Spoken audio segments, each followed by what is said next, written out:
Hello, everybody, and welcome to episode 11 of Third Man In, 3MI podcast. You've got Mike Hickey here alongside Charles. I don't know why I found just your name so fucking funny just now. We're into it here today already. Yeah, well, we've been here for a bit already. We've been all over the place for this episode. I know, we made it all the way out to Torbay. Fuck. This is also the second episode 11 we did, because we did the same spot in Torbay. Yeah, so I'm saying you did. I didn't do that part. Put two of them in there. Because yeah, so we're recording this. It's late for us. It's Monday evening, so we're trying to get this out quick. TR unfortunately couldn't be with us in person right here, right now. We do have him from something we recorded yesterday, so you'll hear his soothing tones shortly. But deep, raspy baritone. Yeah, we just wanted to get into some stuff. We've got James Melindy on the show today. The show, which of course is brought to you by Head Check Health. I didn't say that right away, but thank you to our sponsor, Head Check Health. Always a huge supporter of the show. And yeah, so we just wanted to get into it because we've got James on the show. We've already had a chat with him. That's been pre-recorded. We also had a chance to chat to TR's good buddy, former roommate, Mr. Steve Parsons, who happened to be in town this weekend. And we were out checking out some Legends of Hockey. I actually did play-by-play horribly, by the way. Chris Nealon yelled at you. Chris Nyland told me off. Called you a kid? He called. I don't remember him calling me kid. I was mostly just doing my best not to poop myself. But I, for whatever reason, completely knowing better, referred to Chris Nyland as Chris Nealon repeatedly. And I was there and I didn't help. For the first whole period of the game, because the way that was happening was they had me do play-by-play to the room. So everybody in the stands was hearing me. It was really weird. I've never even been at a game where that's happened before, I don't think. You wore a suit? I wore a suit. There was NHLers. I was going to wear a suit, Charles. I wish I hadn't, but I did. It was a gag that just didn't. It was a joke that never landed. But anyway, during the intermission, as Chris Nyland is sniping some on some small children, because of course they play against the local Legends as well. In the intermission, they bring out all the Tim Bits players and stuff, and he's going around and playing with them and shooting pucks and stuff. And then he comes over and goes, "Hey, you kid up there," and shouts at me. He's like, "My name's not Nealon, it's Nyland." Nyland just completely calls me out on it. I wasn't trying to. That wasn't me trying to do any kind of voice or anything. This is just. It was terrifying. I thought he was going to fight you. I thought he was going to start a fight by the Zamboni door. I thought Knuckles was coming. You're going to get that. You're going to get that in 20 minutes. I thought, yeah, but Chris Nyland was not happy with me, and I feel very bad. So apologies to inevitable guest on the show, Chris Nyland. But what was really bad was there was a couple other guys in that game, oh, I don't even have the sheet in front of me, but Katsopoulos was there and playing. And of course, every time I said his name after I fucked up Nyland, I was just like, oh God, Le Templier was playing in net. And I was just like, oh fuck, I'm going to ruin all these names. And I just was hyper aware, but it also made me hyper aware. These guys can hear everything I'm saying. So if I'm just pass got away from them, if I can't chirp them for fucking up at all, because they can hear me. So I had to be super aware of just the last thing I want is and Wendell Clark passes over to Chris Nyland, but Nyland can't handle the pass, and then all of a sudden Nyland's up in the stands coming after him. You would have said Nealon. I would have, depending on the time of the game, just depending on when it was. But it was super fun. That might be my old baby moment of the week. That's your old baby moment of the week? Getting the call to do play-by-play for NHL alumni 3 hours before the game. That made me go, oh baby. But it was also the least oh baby thing, because I handled it with none of the class, professionalism, or grace of Mr. Bob Cole. Oh yeah, yeah. It was true. It was bad. And it was Bob. Yeah. It was not good though. Mike was wearing a suit. I brought him a coffee and called him Mr. Hickey all night. It was good. It was fun. What I really should the big missed opportunity here is that we didn't get them to bring back the microphone from the girl who sang the national anthem, because we should have taken that mic and had you do color the whole time. No, I did color for a CIS hockey game in I think the rink was in Dartmouth, but I'm not sure. My brother did play-by-play, and he got me to do color, and I was a disaster. I assume so. Oh my God, I don't even know. I assume so, just because you're a disaster in your personal life. I don't know if from what I know of you, I just you're not wrong, Mike. You're not wrong. I don't even know if my brother kept that gig after that. Got him fired? I think you were that bad. You got him fired. I have to call him after this, but I think I was that bad. They were like, "We gotta let you. Like, you can't be doing this anymore. Like, you can't bring in this inexperienced guy." Yeah, it was. I loved it. It was fun. I wish I let myself enjoy it more because I didn't have as much fun with it as I should have, and that was my big thing. Was I handled it with way too much reverence and was just way too like this past year and this past year, and I wasn't joking around and I wasn't getting into it and I wasn't having fun and I wasn't calling out goals and being like a big. I wasn't being colorful enough, and that's on me. And the next time I get that opportunity, which will actually come up soon, because that's something else that's made me go, oh baby, is we're talking to. Ready. Foreshadowing here. talking to the great people at the Heart and Stroke Foundation who do Hockey Heroes Weekend every year here in St. John's. It's a great event. They do it a couple different spots, and they have a bunch of NHL alumni, including some of the guys that played. At least one of them, Ally Afraidy, is on the list this year. He was there last night. He'll be back. So Al will be around for that, and they're always adding names and stuff, but we are going to be helping out with them, and we'll be present that weekend. We'll be doing some stuff. We're going to be talking to some of the people who are taking part in it, like leading into it. So some fun stuff's happening there, and we've been talking about one of the things we might do is some play-by-play, either to the room or we might just do it and just like live stream some stuff or have some fun with it that way. So there's going to be some stuff there. I'm going to get to hone my chops as a play-by-play announcer. But bringing the humor to it, I take things too far every time. Yeah. Yeah. Well, that's fine. Like that Eddie Murphy bit, you take things too far. Is Gus's brother? I don't remember. The Eddie Murphy Delirious joke didn't land. Man. I haven't seen Delirious in so long. Yeah, don't. You got to watch that one every 3 years. But yeah, I can't remember. I can't remember if it's purple suit or red suit I prefer. That's the way I don't know. I don't know. Red suit is raw. Purple suit is delirious. I always said if I won the lottery, very high on my list is getting both of those suits tailor made to me, and I am not a fit person for anyone who's met me. Like I could be the poster boy of the dad bod. What layer of lotto though? Like if you win 50-50 at a Growlers game, are you doing this? Not 50-50 to Growlers. Literally anything that's like 100 thou on a lotto max. Or a, like literally not set for life type thing. No. If I win like play money, that's on the list. Can I ask you something? Is it something where are you going to do it so that within the 2 to 3 day turnaround of when you find out you win and when you go to get the big novelty check, would you get it made for that? Shit, I didn't think about that. Because that's what you should do. Do you know what I think That's what you should do. I should. Do you know what I think about if I get one of those suits? Yeah. I always think about wearing it to the St. John's Regatta and just eating like a hot dog or something and just acting totally normal. Just not saying a word. Just not bringing any attention to and I hope it's one of those summers where it's like 36 degrees on the lake and you're just there in the beer garden with a hot dog in like 30-degree weather in like a purple leather suit. Oh yeah, the boots and everything, man. The white boots and everything. Just that's on the list. That's good. I like that. Yeah. I like that. That's good. Bar tight too. Of course, That zipper is hanging. Yeah, tailor made, but a size too small. Yeah, the Costanza rule. That zipper is hanging on for dear life.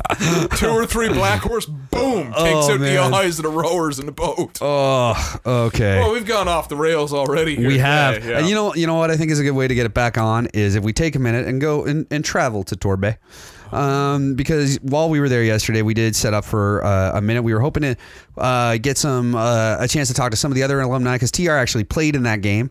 Had a beauty wraparound goal, by the way. Yeah. Beauty. Also, he didn't wear any shoulder pads. No, it was a rec game. Still, man, Gary Lehman was ripping slappers. I've seen TR like play without a helmet. Like he just, I've never. Helmet last night. He did. Okay. I've never seen TR play like a game of shinny with shoulder pads on. Wow. I've never played against him where he's worn shoulder pads. Wow. Or with or against him. Tough. Well, I wear like the smallest shoulder pads imaginable. Like my shoulder pads are basically like they've recreated those old Cooper ones. Sean Thornton specials. They're just they're barely there. Fabric. They're barely there. Yeah, it's just basically like, you know, so that if I get a puck up around the chest or something, it doesn't hurt as much. That's all they're there for. It's just the peace of mind of I know I'll get hit if I've gone games where I didn't wear them, and the first thing that happens is a shot deflects up and catches me like off the chest. So I'm just like, no, fuck it, I'll wear the little tiny shoulder pads. Which was also because that just makes me think of the conversation we had about you and the Telly 10, and I don't even want to have. Let's keep that. We're gonna skip over that. If you want to deep dive into Charles's Instagram and find out what we're talking about, don't. If you want to deep dive into my Instagram, that's a sentence. But while we were there, we were hanging out with Steve Parsons, and great guy, buddy of Terry's, who they spent some time together in Hershey, and Parsons is a bit of a journeyman. If you listen to Spittin' Chicklets, another great hockey podcast, he was just on the show last week, but it just so happened that he was in town and hanging out with us while we had microphones around. So of course we threw one in his face like any good friend would do. Yeah. And so we had 20 minutes or so before the game where we chatted to Parsons.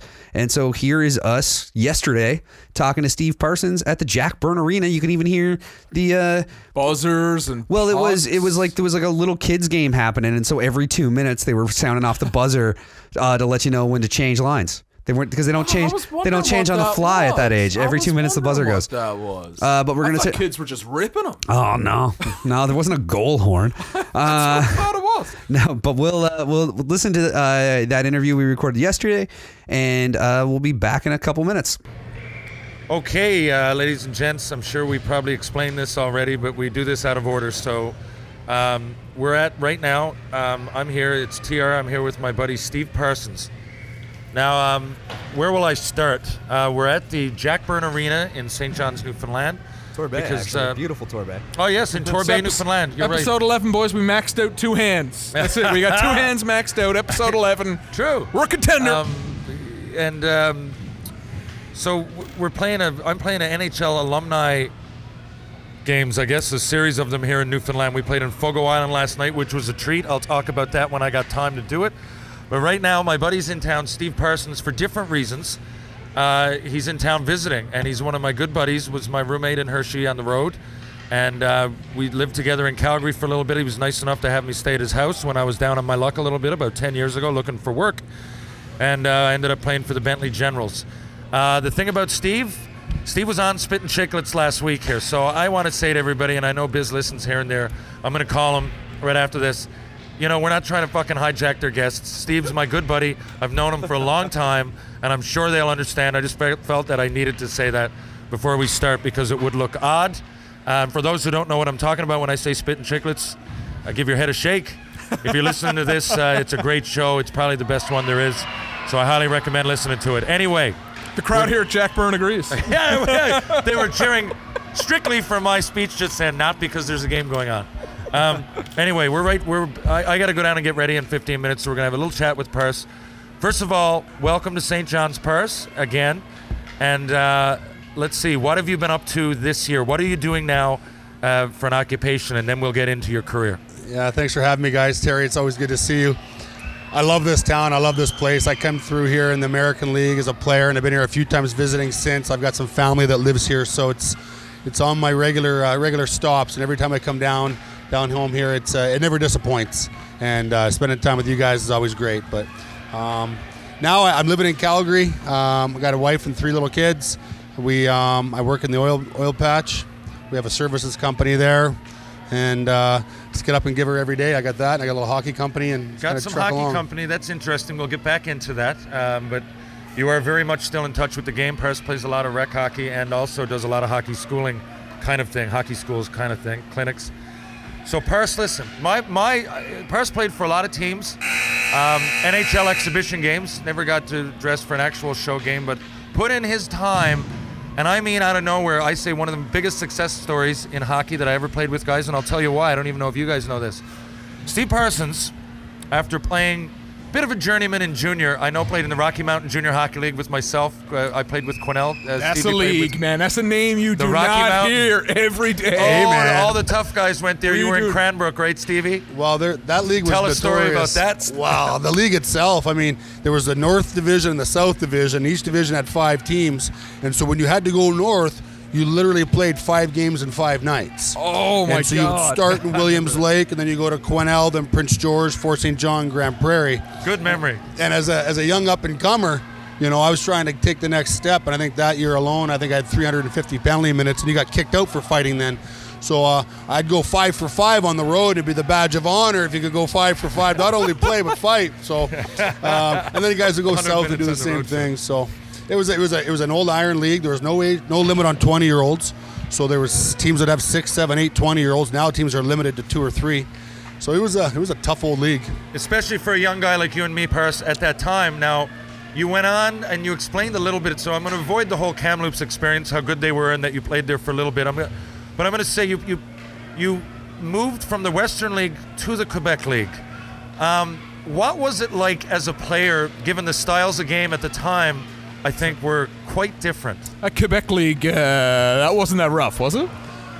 Well, at that time, they had tough guys, right? George Larocque was in the league then. Okay. Peter Worrell was in the league then. Joel Theriault was in the league then.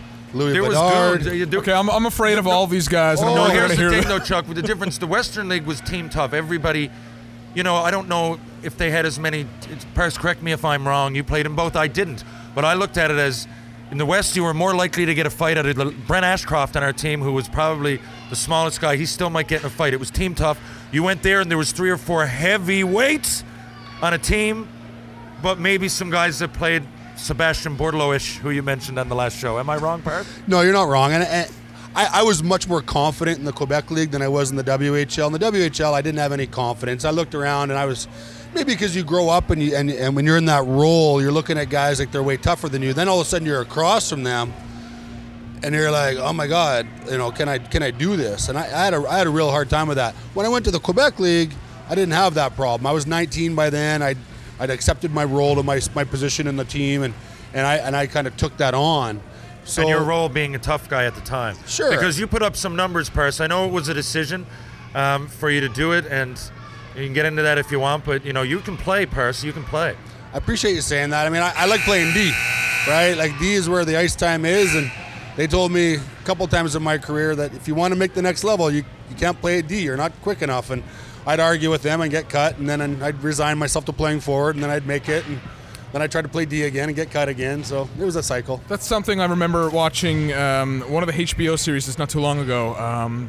They had the Road to the Winter Classic, and there was when you're a guy in the minors for a very long time, you become a grizzly old vet a lot quicker than an actual grizzled old vet. And I remember they had, I think it was Matt Hendricks, who has some career longevity, and it showed him, like, just after a fight, his face was caved in, his foot was in what looked like a bag of iodine, like some 1930s surgery shit, and he would explain that somewhere along the way in those junior ranks, it was, well, listen, you know what, if you want to stick around, you can play, absolutely, but you're gonna have to make the conscientious effort to say, throw the mitts, and I don't know if that happens as much anymore. This is probably about 10 years ago already that I watched that, but hearing that coming from, you know, in the junior ranks is very interesting too. I think it's a human condition, is a survival of the fittest, right? No matter what you're doing, and if you've got singers and dancers, your best singers have to sing and your best dancers have to dance, and so if you don't know who you are, they'll tell you. Yeah. But, you know, you have a choice. You could say, no, I'm not into that. You could stay, I could have stayed in the AA League, the East Coast League, or the United League, or the Central League, and played for 10 years and played a regular shift and been a contributor on the score sheet, or I could pursue an NHL dream, you know, on someone else's terms. And that's what I chose to do, and I'm okay with that. I wasn't able to make the NHL, but you know what? I think it was still, I overachieved to get there. I was never drafted. Pars, listen, not to cut you off, but I need to right there, because this is the part of the story that I said why he's one of the biggest success stories. Pars not only went to Canadian University route. What was the league, Pars? It was the College Alberta. You played. What was the college you played at? The ACAC. I played at the Concordia. This is after junior. He played at Concordia and ACAC Alberta. Okay, so I don't know if anybody out there realizes this. The odd person goes from the CIS to pro. I don't know if they go to the AHL, and I certainly know they don't from Concordia ACAC. So Pars fights back and go. Now, Pars, that's the part of the story that I'm so impressed with. So just tell us a little bit about how you came out of that and ended up playing within minutes. Well, months in the American Hockey League? Because that was fucking tough. I don't know anybody else that's still done it. Well, I was in the Concordia College, and I had an opportunity to get transferred to University of Alberta Golden Bears, and they're a storied organization. And I also had a tryout in Milwaukee, and the IHL offered to me at the same time, and I had to make a choice. Do I chase the NHL, or do I go finish my schooling? And so I told myself and my family I'd give it 3 years for an NHL game, and after that, we'll hit the reset button and take another look. And so the first year I ended up in Milwaukee, then a tryout, and then Madison, and then I finished the year in Fort Wayne in the United League. And then that summer, I went to a conditioning camp in Boston with Paul Vincent Sr. and a man I've been to that in Cape Cod. It was amazing. Yeah, is it ever? I didn't know that.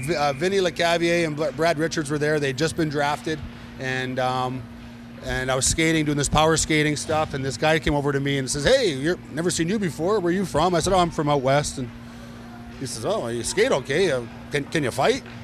"Yeah, okay, I'm not bad at it." "Well, do you like doing it?" "Yeah, I don't mind it." And his name was Neil Shea, and he was a scout for the Pittsburgh Penguins, and he asked me if I'd come to camp. And so he signed me in the parking lot to a training camp on the hood of his car after I gave him a tape. What era of the Pittsburgh Penguins is this? Is this like mid-90s? The Mario late 1800s. Late 1800s. It was the summer of 2000. Okay, so this is like bankrupt. They had to give the team to Mario, and fellas are signing contracts on the hood of their car. Well, it wasn't a contract. It was a tryout to come to camp, but I was thrilled, right? I called my dad, my mom. I couldn't believe it. And, being out west, I was typecasted. People knew me. I was profiled, right? So I didn't get... they knew Parsons can't play Parsons. They'd seen me for 10 years. But when I went out east and I was new scouts, new eyes, and I had some confidence and some swagger, and I believed in myself, this new guy looked at me and he gave me a shot, and he stood up for me to Craig Patrick. They took me to 2 camps. Wow, and Craig Patrick. The second year they signed me to an NHL deal.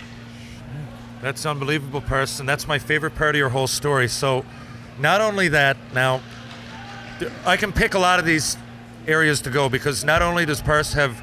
Did you set the record? Was it 64 penalty minutes in one game? Yes, that's right. Okay, and I'm sure a lot of you want to. Maybe we'll have Purse back. I don't want to talk about that right now because you spoke a lot about it on Spit and Chicklets. So what I am going to talk about, Purse, which you kind of touched on, but you went to camp. Purse ended up playing with the Wilkes-Barre Scranton Penguins. So you were in camp with Mario Lemieux, right? Yep. And you played on Mario's team. That's right. So tell us a little, even repeat yourself if you want. I just love this story. But tell us a little bit about how that experience all went down and how it was for you. Well, it was awesome. I've got a question first. When I picture Mario Lemieux, I picture there's not a single hair out of place on his head. He's 6'6", filled out, possibly made of gold, and shit. Is that the reaction you had walking into a dressing room and he's sitting there? That's a great way to describe him. Yeah. 2 things about Mario that stand out that anyone that meets a guy. Number one, when he walks in the room, if you don't see him walk in the room, you can feel him in the room. He's just one of those guys. You're like, someone's here, and you look around and there's Mario. And the other one is his nickname. And I'm not friends with the guy by any means, but I got to know him briefly and ran into him a few times over the years. But Ace. Yeah. Ace. Yeah. Does it get any better than that? Is there a better nickname than Ace? That is great. That's not bad at all. Is there like an inside club to drop that nickname if I run into him somewhere? I don't know, man. Maybe I'm saying something I shouldn't, but I don't know. No, Purse, you got to know him to say that to him. I appreciate the story. I got lucky. I played on his team in camp, and yeah, I mean, Purse, what was that fucking like? You were again 2 years before or 3. You were in the EC or ACAC. 2 years before, you're in Canadian college. That's what I'm saying, guys. He's playing against some junior B guys 1 year.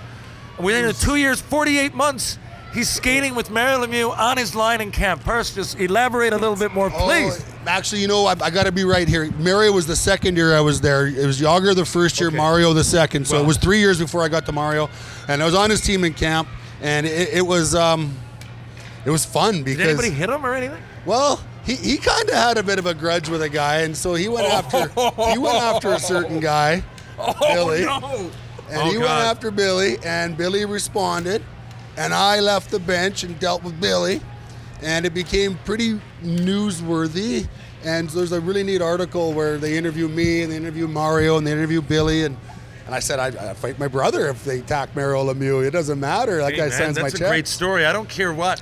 I'd trade 50 NHL games for, getting to fight for Mario Lemieux. That's policing for unbelievable. Lemieux, sign me up. It's got such a ring to it. I'll share something with you. We played an exhibition game. It was Pittsburgh versus Wilkes-Barre in Wilkes-Barre, and they put Mario on Wilkes-Barre. I remember that. And the jerseys were selling for a absolute fortune. Yeah, it was unbelievable. yeah. And he never played a game in the American League, exhibition, regular season, otherwise. So They don't count that on Hockey DB though. They won't put up an AHL number. But near the end of the first period, he came out of the corner along the goal line, and he shot the puck, and he banked it off the goalie's far pad and in, his patented goal that he does, I've right? seen him do that, yeah. And I watched the linesman get the puck out of the net and take it to center and give it to the ref. Drop the puck, period ended. Everyone went to the room. I hopped on the ice, I get it across the ice, I picked up the puck and I put it in my pants. So I went and put it in my pants and played the rest of the game. After the game, they post a lineup on who's going back to Pittsburgh, and I'm not on there. The manifesto doesn't include Steve Parsons to go back to Pittsburgh, so I'm getting cut. And Mario says, "Did you make the flight?" I said, "No." He's like, "It's too bad. You just keep working hard." I said, "Yeah." I said, "I see you're giving all these guys these co-host sticks and stuff." He goes, "I got none left." I said, "That's okay." I said, "I got the puck you scored a goal with tonight. You want to sign that for me?" Happy to. So I got a Wilkes-Barre Scranton puck signed by Mario that he scored a goal with. I've actually seen that, but I don't know why. I must have forgotten the story. You must have told me over beers or something. And Purse, you ended up, was it Stephen Pete you fought? Were you playing for Pittsburgh in exhibition then? You were playing for Boston. You were for Boston. That was a Boston game. He was with Washington, right? He was with Wash, and we were getting ready for the game, and Joe Thornton was such a nice guy, and he's younger than me, but he called me kid. I don't know why, but I didn't mind. It's a Newfoundland thing around here, you know. The older guys will still call you young fella, even though they're a couple of years younger than you. I'll take it. Anytime I get called young, I'll take it. Hey, he's actually been here. Joe Thornton came to Teddy Purcell, Ryan Clough golf tournament a few times, so maybe he picked it up here. I'm only shitting you, but that's a story in itself. We'll get Teddy to tell it one time. Go ahead, Purse. So we're getting ready for warm-up, but in the American League, I'd played in the American League by then 2 or 3 years, and I was a tough guy. I never wore a helmet, and I always chewed gum and rode the line and played the role, and yeah, whatever, right? I used to love when you'd stare at Purse used to stand on the red line, turn his back to the warm-up of his own team, and just stare into the other end. I absolutely loved it. It was my favorite part of the game, was seeing Purse do that, and he'd just stand there, sometimes for the whole warm-up. Go ahead. 15 minutes is my most ice time I got, so I took every advantage to get a sweat on. But we're getting ready to go out for the ice, and the clock's in the room, and it's ticking down, and I'm getting ready to go. And we're all geared up to go out the door for the warm-up, and it's exhibition. It's a big deal for me. And there's a bunch of other rookies there that it's a big deal for. And I take 2 strides, I turn around, I grab my helmet, and I put it on my head. And Joe says, what are you doing? I said, "What do you mean?" He goes, "Well, would you wear a helmet in the American League?" I said, "Never." He said, "Be your own man." So I spiked my helmet back into my stall, took my NHL warm-up with no bucket on, stretched on the red line like old time's sake, and had a gas and had a fun game. That is beautiful. What about the game? I got to take off now. You guys are going to take it home, though, if you don't mind. But I do have to ask you one more question. Purse, what do you remember? How many exhibition games did you get in? I think 6. 6. What do you remember about the NHL that stands out to you? It might be the quickness of the passes, for example, or the fans, or that's what I'm getting at. What aesthetically in your head sticks out? Wow, I think really what jumps out the most is how well serviced, how well taken care of everybody is. Like, they treated everybody. Like, the trainers got treated well. We treated the trainers well. They treated us well. The staff, the coaches, the bus drivers. Just the level of professionalism that is reeked of everything. It was just a cut above the expectations, and in terms of the culture.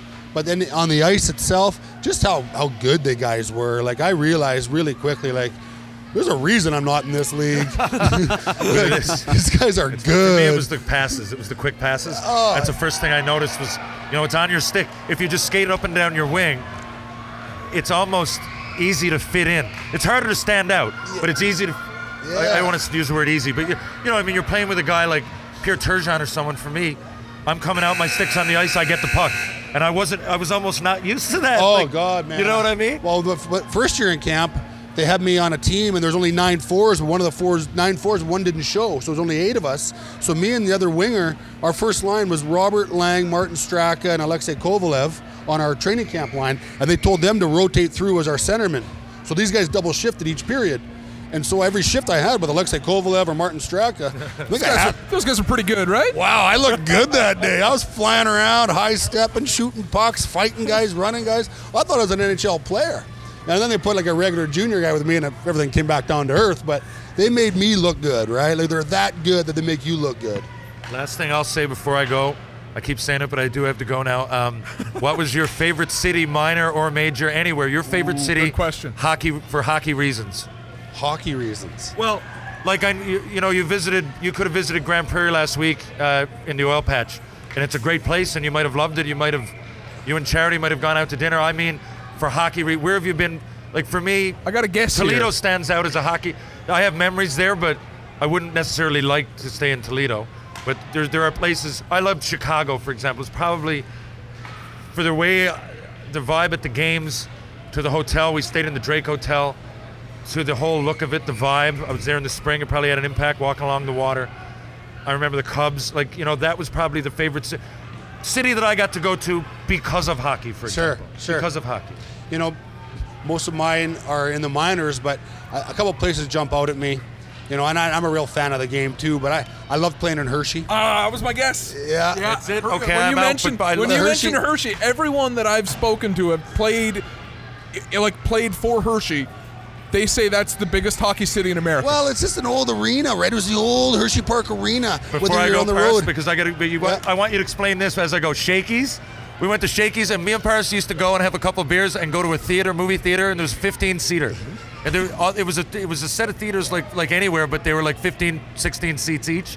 And Shakey's, I can't remember, but that was the bar we were at. Okay, see you later, buddy. Explain that. See you, buddy. Okay. Yeah, what was it about Hershey? Because I've heard this from a bunch of people. I loved Wilkes-Barre, and I loved everywhere I played. I loved Providence, and I loved Boston, and Pitt, and it was all great. But the thing about Hershey is that it had so much history. The arena was 90 years old.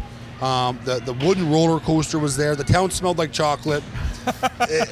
And it was just a really unique place. Our coaches were Mike Foligno and Jay Wells, longtime NHL guys. Yeah.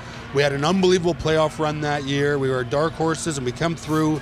And they really taught me a lot about being a pro player and just great guys. And it was, I love the town. It's an old, they say in hockey, everyone's separated by Hershey with like 3 degrees or something like that. It's the history of it. I think it's one of the AHL teams that have been kicking around for, if not 100 years, it's very, very close right now. And the history of it, from what I gathered, was more or less the owner of the Chocolate family saw hockey, loved it, built a rink, and then from there it went. I'm good. Sir Milton Hershey built a massive hotel, amusement park, school. Still to this day it's there. And it's one of those schools, it's for underprivileged kids, I believe. And they bring in sponsored kids and scholarship kids. And they've got, rodeo grounds, and they've got planetariums. And they've got arenas, and they've got all sorts of different activities. And they really, really, really have, I think they've done very, very well for themselves. And like I said, 3 chocolate plants. No joke, place smells like chocolate. Okay, I didn't know any of that stuff away from the hockey thing. It makes me feel a lot better the amount of Hershey bars I ate as a kid. At least I was contributed and still do as an adult. You become a connoisseur when you live in there. Yeah, exactly. Cookies and cream, that was one of the best ones. Well, Terry and I were teammates there too. That's where we met. Okay. So he came in. I was playing there on a PTO, and they brought him in on a PTO, and we became fast friends. I'm sure you can imagine how. I can only imagine. Yeah, for sure. Well, thanks so much, Steve, for taking the time to chat with us today. Really appreciate you doing it while you're here in town. It's great to have you here, and we'll definitely have to get you back on sometime soon. Thanks for having me, guys. A lot of fun. Thanks. Cheers. So a huge thanks to Paris for taking a couple minutes to talk to us. I was not really even there for a lot of that interview. It was just before I was going through, I had just gotten the lineups and stuff. At one point, I think I even put down the headphones and went and had to go talk to the guy. So I was kind of a little distracted through all that, and I apologize for it, but it was great to hang out with Parsons all night, and hopefully we'll get to hang out with him again sometime soon. He's a great guy. After the mics had stopped, he gave me one of probably the best tips on extending the hockey DB game I've ever gotten. How do you do that? Make it elite prospects and include all stats? Oh God, above, help me. He threw out the hometown. Oh. Yeah. Not the state, not the province, not the nearest city, the hometown. There you go. Yeah, the guy. But it's interesting because then the thing with that, for one thing to say about Steve Parsons of Vancouver, British Columbia, is that you get guys like, remember we had Dave Ling on the show, and when we had David Ling on the show, he was the first one to correct me and be like, well, it says that I was born in Halifax, but that's just because where the fucking hospital was, and that's where I happen to be, but my hometown is in PEI. And that's the trick. That's the difference between someone who knows where a player is from and where a player is from. Yeah, but that's a problem with your IMDb or Elite Prospects Hockey DB game, is that there's flaws with the whole thing, and I think that so much of hockey is anecdotal that's one that's too, like, you can go on a chart and say where someone's hometown or where someone's played their career, but where someone's hometown is might be a little bit different. And when you try to say that, especially to a player, that's where you're going to get corrected. Well, I mean, we're not playing the hockey DB game at the Duke with David Ling, man. He's not sitting there. And on the hometown thing, you go on to James Melindy's hockey DB. It don't say the Goulds. It says St. John's. Yeah, he's from the Goulds. Yeah, he's from the fucking Goulds. You get the point if you say the Goulds. Oh, yeah. No, yeah, you get the extra point if you say the Goulds? All right. We don't want no trouble here. Yeah. And fun fact, though, of our both the guests that we have on the show this week, both were former Wheeling Nailers. Which comes up during the interview with James. Actually. Yeah, because Parsons played with the Wheeling Nailers in 2001. Talked about Wheeling. And put up some big fucking numbers there, too. He also played for the Wilkes-Barre Scranton Penguins and put up some huge penalty minute numbers while he was there. He's got a story, and I don't know how we're going to cut this into the interview or whatever, where you're going to put all this. He told a story about being in Wilkes-Barre that was probably the epitome of the Penguins in that era. How he ended up to Wilkes-Barre, it is the absolute epitome of how the Pittsburgh Penguins were run, and you'll know it when you hear it. All right. Well, I'm not going to cut anything. I'm just going to drop the interview in and then do nothing because it's right now it's 8 o'clock on a Monday night, and this thing has to be on the internet in 14 hours. So I'm not going to do too much in terms of the edit, but let's get over. Let's move on from that. Even though I would love to go, because again, I didn't get a chance just because of the situation I was in yesterday with that. I didn't get to really dig in when we were talking to Parsons as much as I would like to. But yeah, that was some beauty stuff there. And there's even some stuff where he ended up hanging out with us there all night, where we had the mics set up, like just up in the back of the rink. There's parts where I was just like, wait, was that a story that he told during the show, or was that just like him talking to us after? Like, I can't remember. And it's so cool because we never have our guests in person. That's true. Even James Melindy, who is here in town from the Goulds, captain of the Newfoundland Growlers. Even that one was a phone call, and we in fact dropped the call and had to dial him back in, see if you could find the edit point. See when I asked him a question, the call got dropped while I was talking, picked it back up, kind of rephrased the question, and what question he sort of didn't answer differently than what you're going to hear. But let's get into our offsides this week. You got one there for us? I got one. You got one? I got an offsides. I've got an offsides, and I've got a hashtag hot take. I'm not going to mix the two up. The hashtag hot take we'll do after Melindy. Yeah, I'm not going to. I think I mixed them up last week. I got them backwards. It happens all the time. Yeah. So my intentional offsides this week is going to the queue of Tim Thomas apologists all over Twitter. And the reason I say this is, so obviously you're listening to this on a Tuesday. Today was Monday. That's how the days of the week work. What happened on Monday? The Washington Capitals met with the President of the United States of America. He's not a very popular guy. We're going to leave his name completely out of this. So they met with him. Absent from the team. Have they done that yet? They've done that today. It was today? Okay. Yeah. So absent from the team was the first person to say he's not going was Devontae Smith-Pelly. Player number 2 was Brett Connolly. Brett Connolly has Newfoundland connections. Good guy, so I'm told. And player number 3 was, in my opinion, the biggest player is Braden Holtby. Braden Holtby came out, released a statement, and from there, obviously everybody framed it towards the last goalie that did this, and that was Tim Thomas. So obviously you get a lot of, I'm gonna call them what they are. You get a lot of chuds becoming Tim Thomas apologists, and to that I just want to rant a little bit. If you omit politics altogether from this, so you remove, and I didn't say the name of the president, I'm not going to say the name of any of these presidents or these politicians that were involved. If you remove politics from it, this is how it shook down. Wednesday, like 6 days before Braden Holtby is set to meet this guy, he says, you know what, can't do it, not doing it. Not interested. Got my reasons, listed as reasons, not doing it. That's 4 days. The Capitals weren't playing that night, so there's not a distraction in the locker room. There's no extra media trying to get a sound bite. There's no foolishness like that. Tim Thomas, on the other hand, he went rogue. He just didn't show up. He didn't show up. He didn't report. He didn't tell anybody. And he addressed it after players, management, everybody were asked, where's Tim Thomas? And I believe one quote, and I didn't look up the player, but I think it was Tommy Copperley, who had only won one cup, and his quote was, I was told by guys who won a lot of cup, I'm paraphrasing here, I was told by a lot of guys who won the cup that this is the end of the line for that cup team. When you win a Stanley Cup, there's that bottom six, and there's extra character guys, they're moving pieces, they always leave.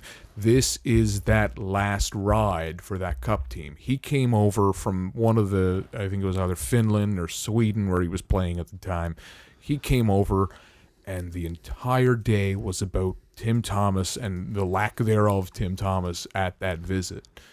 Late in the evening, he made his statement on social media. The Bruins went into obvious damage control and said they said 2 days later they'd known all along. By the way, where Thomas Caberlet was playing at the time was Montreal. Oh, was it? Yeah. He split that season between the Canes and the... I mean, it could have been Finland. No, it was between the Hurricanes and the Montreal Canadiens. He did make the trip down. I do remember that because I think that was... Or maybe I got it wrong. Maybe it wasn't Carblay. Maybe it was another guy that was over in Finland. Maybe. Well, if they're listening, feel free to correct me. And also call him, be a guest on the show. Yeah, that too. Yeah. Absolutely. Mike would love it. You won a cup with the Bruins. You caused me great pain. but me great joy, even though I'm the one that cried over it. Yeah. So anyhow, there were a couple of guys, and it's not just, I called them chuds earlier, but it's a couple of guys who are, these are fellas that are interviewing the superstars after the game. These are fellas with credentials. These are fellas working with the Hockey News. One of which who really got under his comment I didn't care for was the only one I replied to on Twitter. He was also the time is nigh guy. Remember he pissed off Erik Karlsson early in the year? Oh, yeah. I remember that now. Yeah, he was one with one of the I believe he framed it that like, at last history can be a little kinder to Tim Thomas. And here's the thing. Is that, you know, like you said, you like politics aside and stuff, but you can't have this conversation with politics aside. You definitely can. He made a team event, not about the team. But that's the thing is you cannot have this conversation and say it's as cut and dry as Tim Thomas made a team event, not about the team. What happened was that Tim Thomas, who is one of like few Americans on that Bruins roster, when given the opportunity to go meet the president of his country, chose not to for his political beliefs and his personal reasons, and made that choice himself, and that's fine. I have no problem with him making that choice. But the problem is that now it's back and it's flipped, and it's a goalie going kind of the other way politically, and because of the current climate and stuff, people are reacting to that differently. And so you can't say politics aside with it just because, like, it's a political situation. The reason I said politics aside is because everyone jumped to say, well, you're on Team Holtby because he hates the president everyone hates. And Tim Thomas hated the president a lot of people didn't hate. Right. However, if you want to, and everyone just said, well, you're not making this about Tim Thomas, you're making it about the president Tim Thomas avoided or what have you. Yeah, and that's why I'm saying you can't take politics out of it because it's such a huge part of the conversation. But even if you do, at the end of the day, oh my God, I'm doing the Don Cherry. You are. Oh, no. Oh, guys, just hold on a second, guys. Man. Just hold on a second. There's a picture on our Instagram right now as you're listening to this where I was doing them bad too. Yeah, you were into it. And so when you see this picture now, you know it got taken at this exact moment. Okay, anyway. Okay.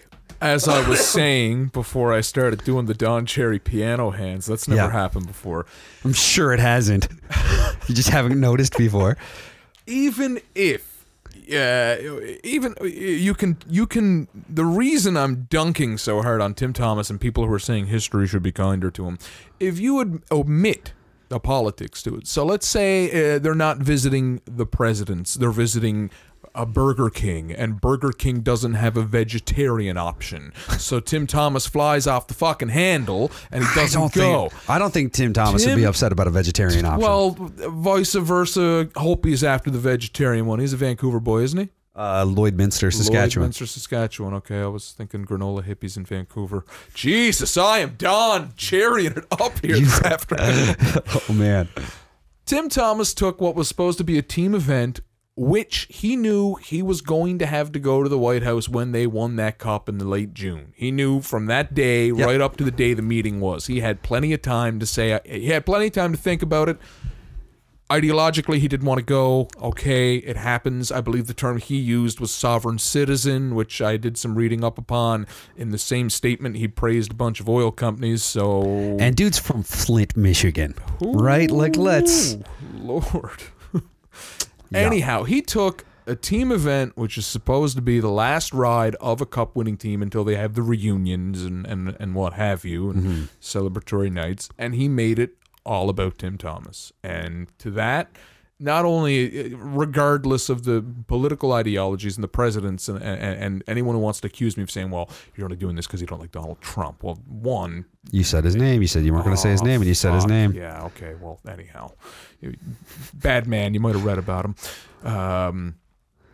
Well, no. I didn't like what Tim Thomas did mostly because Tim Thomas took a team event and made it all about him. And if you've been on any team, I don't care if it's a office team, I don't care if it's I play on a dodgeball team, I don't care if it's the goddamn postal workers of the United States of America playing a softball jamboree. If you take any team event and make it all about you, and not only you but your absence of that team event, I don't think history should be kind to you at all. I think you're a jackass. All right. I think that it's something that my thought on it is you know, I know of those two presidents that are in question for this particular thing. There's one of those that I would very much like to spend some time with and get a chance to talk to you and stuff. And there's another one that I wouldn't necessarily want to do that with. You know, at the end of the day, I feel like it's an argument that it's one of those things of, I think at the end of the day, it's impossible to have this conversation and say politics aside, because your affiliation is going to dictate which way you're going to lean somewhere. The reason I tried is I just didn't want this to be a jamboree of people saying, well, you only support Holtby and dislike Thomas because of their political ideologies.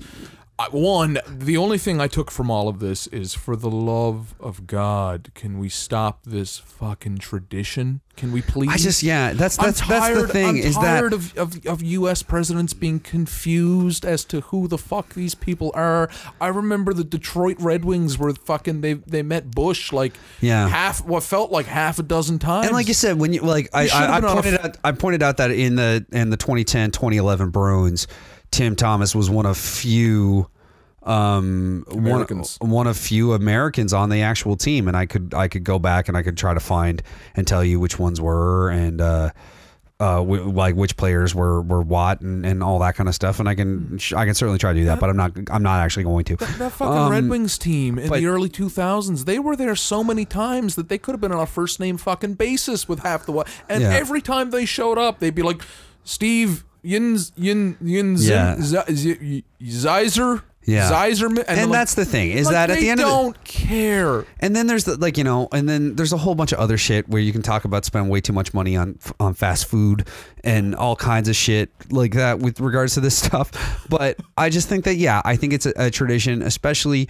I think it's something that when you're trying to claim that even though it's the National Hockey League and it's the National Basketball Association, the National Football League, even though they are that they're supposed to be kind of the world's best, they just so happen to play out of mainly American markets, and it's just and the players are from all over the world. Yeah. And so it's like, do you need to have this tradition continue, or is it something where you can just go, you know what, let's not deal with the PR nightmare where no matter what, half of people are pissed off about it. Let's just cut it off and just say, you know what, we're just not gonna do it anymore. I think it's coming. I think it's coming because I think the NBA is done with it. I think after the Steph Curry debacle nightmare, I think the NBA is probably done with it. But is it that, or is it, like, because the problem is that you say, oh, the NBA is done with it, but is it going to happen where in a few years or a few election cycles or whatever, and the president changes and it's somebody that the players do want to spend time with, that they're going to bring it back, and then it's just going to become this political thing. It's just like, let's just get the fuck rid of it and not have it be fodder. I really, really wish they would have killed it long ago, because like I mentioned, it was just painful to watch every year on SportsCenter. But I do think, one, it'll have to end in the other two sports leagues before the NHL are not going to be the first one to. Yeah, they are not going to be the first one to do that. I honestly am surprised I'm surprised that there are 3 players that withdrew from going on this trip. That seemed like a lot to me. For the NHL, I guess. I felt, and I got a funny feeling that like the league. Well, it's also that thing of for one, it's the Washington Capitals that like they play in the same city as the White House. Yeah, well, the last guy never went to a game. The last guy, he was invited several times. He was actually formerly with Ted Leonsis, invited him several times, and he just didn't bother to go. Don't know if the other guy, the new guy, I'd highly doubt the new guy is gone, but I do know that was a big thing. That Ted Leonsis team, they invited him. They've reached out to him a handful of times because he showed up to a couple of basketball games, and as you do. Well, the guy's a Blackhawks fan. Maybe he just wasn't around when they were in town. That's the thing. I mean, they're quite busy as well. But, busy with some stuff, and but I just wanted to throw that out there that they do play in the city of the White House. And here's the thing: is I know we brought this up before, but the fact of the matter is if you're a politician, are you going to risk going to an NHL game if you can't guarantee that Jean-Claude Van Damme is going to be there? You've got to be careful. But no, but all that said, I love. Has our guy gone to the Habs? I'm wondering. What's that? Has he gone to the Habs? He's a big Habs guy. He's a big Habs fan. I don't know. He's gone. I mean, is that scandal worthy? I guess where they don't play in Ottawa. He'd have to travel to it, or he traveled to Canada. No, I mean, has he gone to a Habs game in the Bell Center? Oh, he definitely has. Well, like as sitting prime minister. I don't know. I imagine he has. I was gonna make a politically charged joke there, but I'm not. This whole thing has been okay. Well, imagine if he turned up in the SNC box. Fuck. Imagine that. Oh, that'd be going on. Somebody listening to this are gonna like check the guest list at the SNC box. It just happened, yeah. But even with Obama, he did a speaking engagement at in Winnipeg. Like last month or something, and he opened it up and he's like, the first thing I would like to do is thank you all for Jonathan Tace. It's funny, he was, and that was my Obama impression, by the way. It was really good, so good you didn't even notice I did it. His first visit of a White House team was the Penguins, and that's the first thing he brought up. He's like, I just wish that it was and he said, I think he might have said, like, during my presidency is going to be, and the very next year is the Blackhawks. Yeah. Like, I just wish if there's one team I could have wished for. Yeah. But then he had the Blackhawks like fucking three or four times. But he did mention like, I think he threw some shade at Mary Lemieux for beating the Blackhawks. Yeah, and So the guy was a hockey fan. I guess that kind of helps. He just didn't like the Capitals. But the other problem with the Capitals team is that Ted Leonsis. He'd have to be there with Ted. The other thing that's questionable is when you're talking about this team is that you have several people who are based on what you're seeing are opposed to the current president, and then there's other guys on that team that you assume are probably pretty big fans of him based on their Yeah, I don't know about that. I'm gonna say to that. However, I will say this: I don't know if you've seen you don't think Ovechkin's getting a nice little "hey, be nice to Trump" thing? I don't. I will say this: he's getting a phone call from Putin being like, "Be nice to Trump." For what? He is. For whatever reason, today is the one day where Alex Ovechkin showed up in the White House in what I can only describe as a cosplay of Jaws from the Bond movies. I'm not kidding you. Look it up. I gotta go find pictures of this. He's not dressed like Alexander Ovechkin. He is done up as all he's missing is the metal teeth. He looks like Richard Kiel, who starred as Jaws in The Spy Who Loved Me and Moonraker. I could not stop laughing. I was like, why does he look like this? There's a image. He looks normal. He's wearing a black suit and red tie. There's an image that looks better. There's a jersey in front of him, and it's got the full team. There you go. Yep. Zoom in on that. Hair slicked back. The suit is kind of riding high. I don't know if it's very broad looking. He looks like Jaws to me. Okay. Anyway, nobody can see the picture. I think you're stretching here, but all right. But anyway,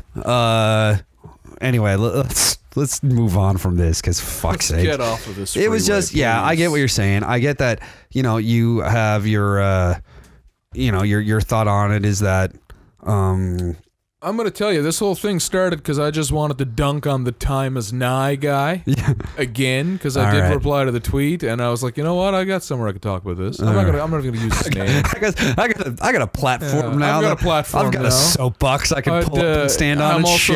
Come see me at the Duke on Thursday. I'll probably go on to the same spiel if you miss the show tomorrow. Something's gonna happen between now and Thursday. You're gonna be moved on to something else. Yeah, that's true. You know me too well. Speaking of which, let's move on from this entirely and just get into our interview. Speaking of Richard Kiel and as Jaws, let's go on to Ogie Oglethorpe. I had a reason for that. Yeah, I had a reason for that stretch. I was reaching. That didn't work. He doesn't look anything like Ogie. It's just he plays like Ogie. He'll talk a little bit about his appearance with the San Diego Gulls and how that all worked out for him, and you'll hear him talk about that. But James Melindy is our guest on the show today. James is currently the captain of the Newfoundland Growlers, but he's also played for the Notre Dame Argos, Notre Dame Hounds, Canada Atlantic Under-17, the Moncton Wildcats, Portland Pirates, Gwinnett Gladiators, Rapid City Rush, Wheeling Nailers, Wichita Thunder, San Diego Gulls, Utah Grizzly, and of course back here for the Newfoundland Growlers, where he's wearing the C on the puppy dog jersey, which is exclusively how my fiance refers to puppy dog. Yeah, jersey. It's the puppy dog jersey. See him in the Paw Patrol ones. Yeah. They did not have. So the E has a deal with Nickelodeon for these things.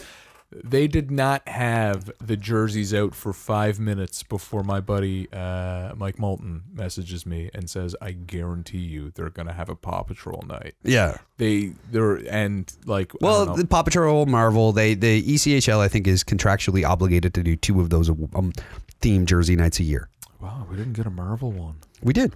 Who was the Marvel one? They did a game where they did Captain America versus Iron Man. Like they did like a Civil War game. I hope Captain America won. I don't do Iron Man. I don't remember.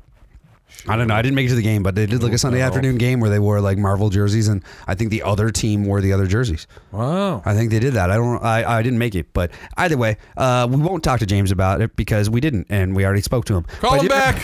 You're gonna hear him talk about a whole bunch of stuff with me and Charles, and we'll come back a little bit after, and we'll throw some hashtag hot takes at you.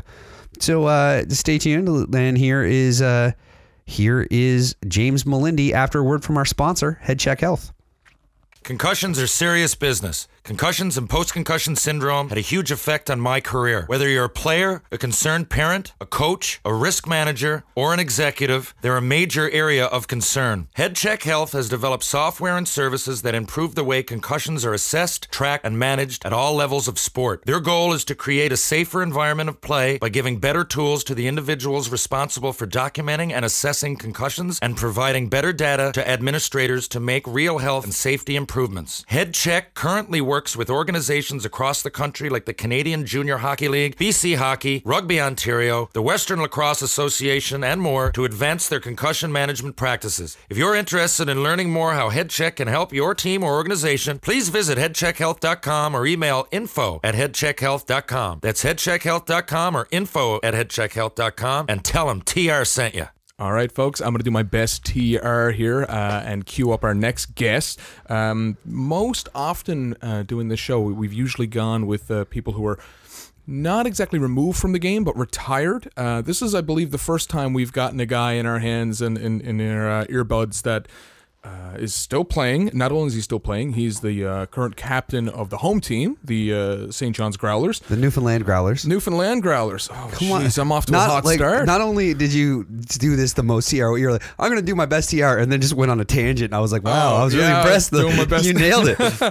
Anyhow, started with the QMJHL Moncton Wildcats. Great jerseys in that organization. Drafted in the 3rd round by the Phoenix Coyotes. From there, Portland, Gwinnett Gladiator, Rapid City, Wheeling, which the team is called the Nailers. They're not anymore. They're not? They're not anymore. Finally, the San Diego Gulls, Utah Grizzlies, and our own Newfoundland Growlers, a.k.a. St. John's Growlers. Welcome to the program, James Melindy. Yeah, thanks for having me, boys. No, it is still the Wheeling Nailers. Never mind. I don't know what the fuck I'm talking about. Yeah. No, it's still the Nailers. I saw a Wheeling jersey the other day on Instagram, and I was like, "Oh shit, they changed the name of the team." But it looked really similar, but it was just like a different thing. But anyway, thanks so much, James, for being on the show. It's great to have you. Yeah, no, definitely been picking up on it a bit lately. Seeing the stuff on social media. So when TR reached out and said that he wanted to have me on, it was kind of a no-brainer, and here we are, I guess. Jeez, and he couldn't even get here himself. Yeah. Surprise, you'll have to give him the gears for that one.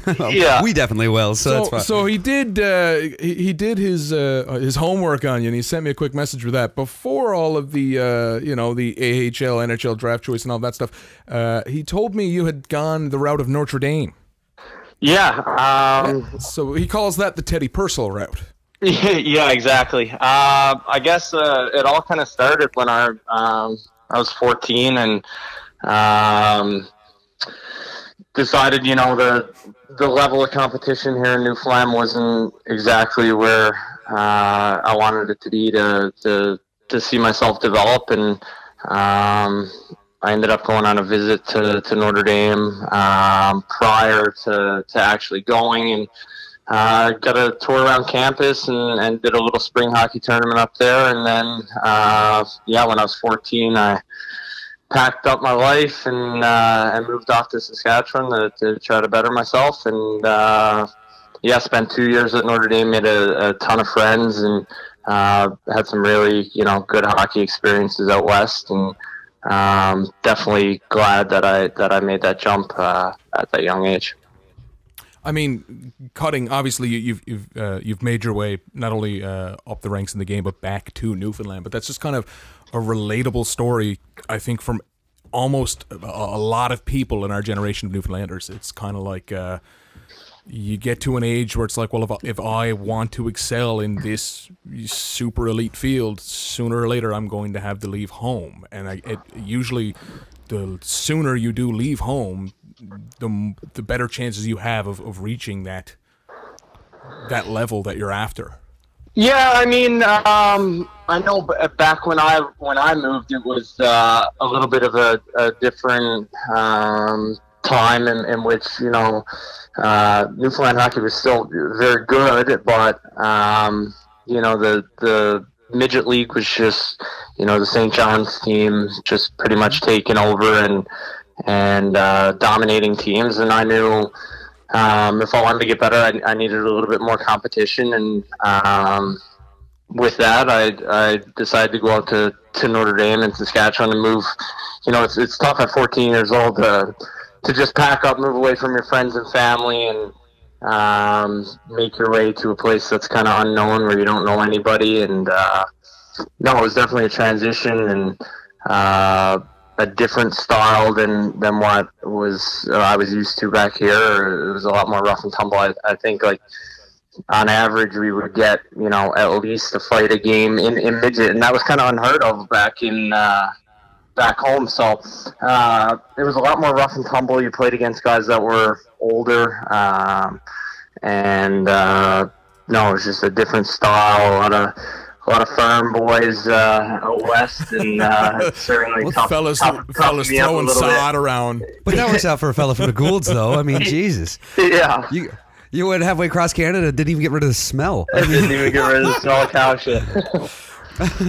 But so what was it like? The one thing that you did a little bit different than what you normally see is a lot of the time when a guy will make that move and head out to Saskatchewan or wherever it may be out west, the way, you know, TR played for Quesnel and then obviously wound up in the WHL with Tri-City, and Teddy played for the Notre Dame Hounds, the same team you played for, and then went on to Cedar Rapids and the University of Maine and stuff. It's not as common for someone to come back then, because you did your couple years, you did your time with Notre Dame and then came back to Moncton.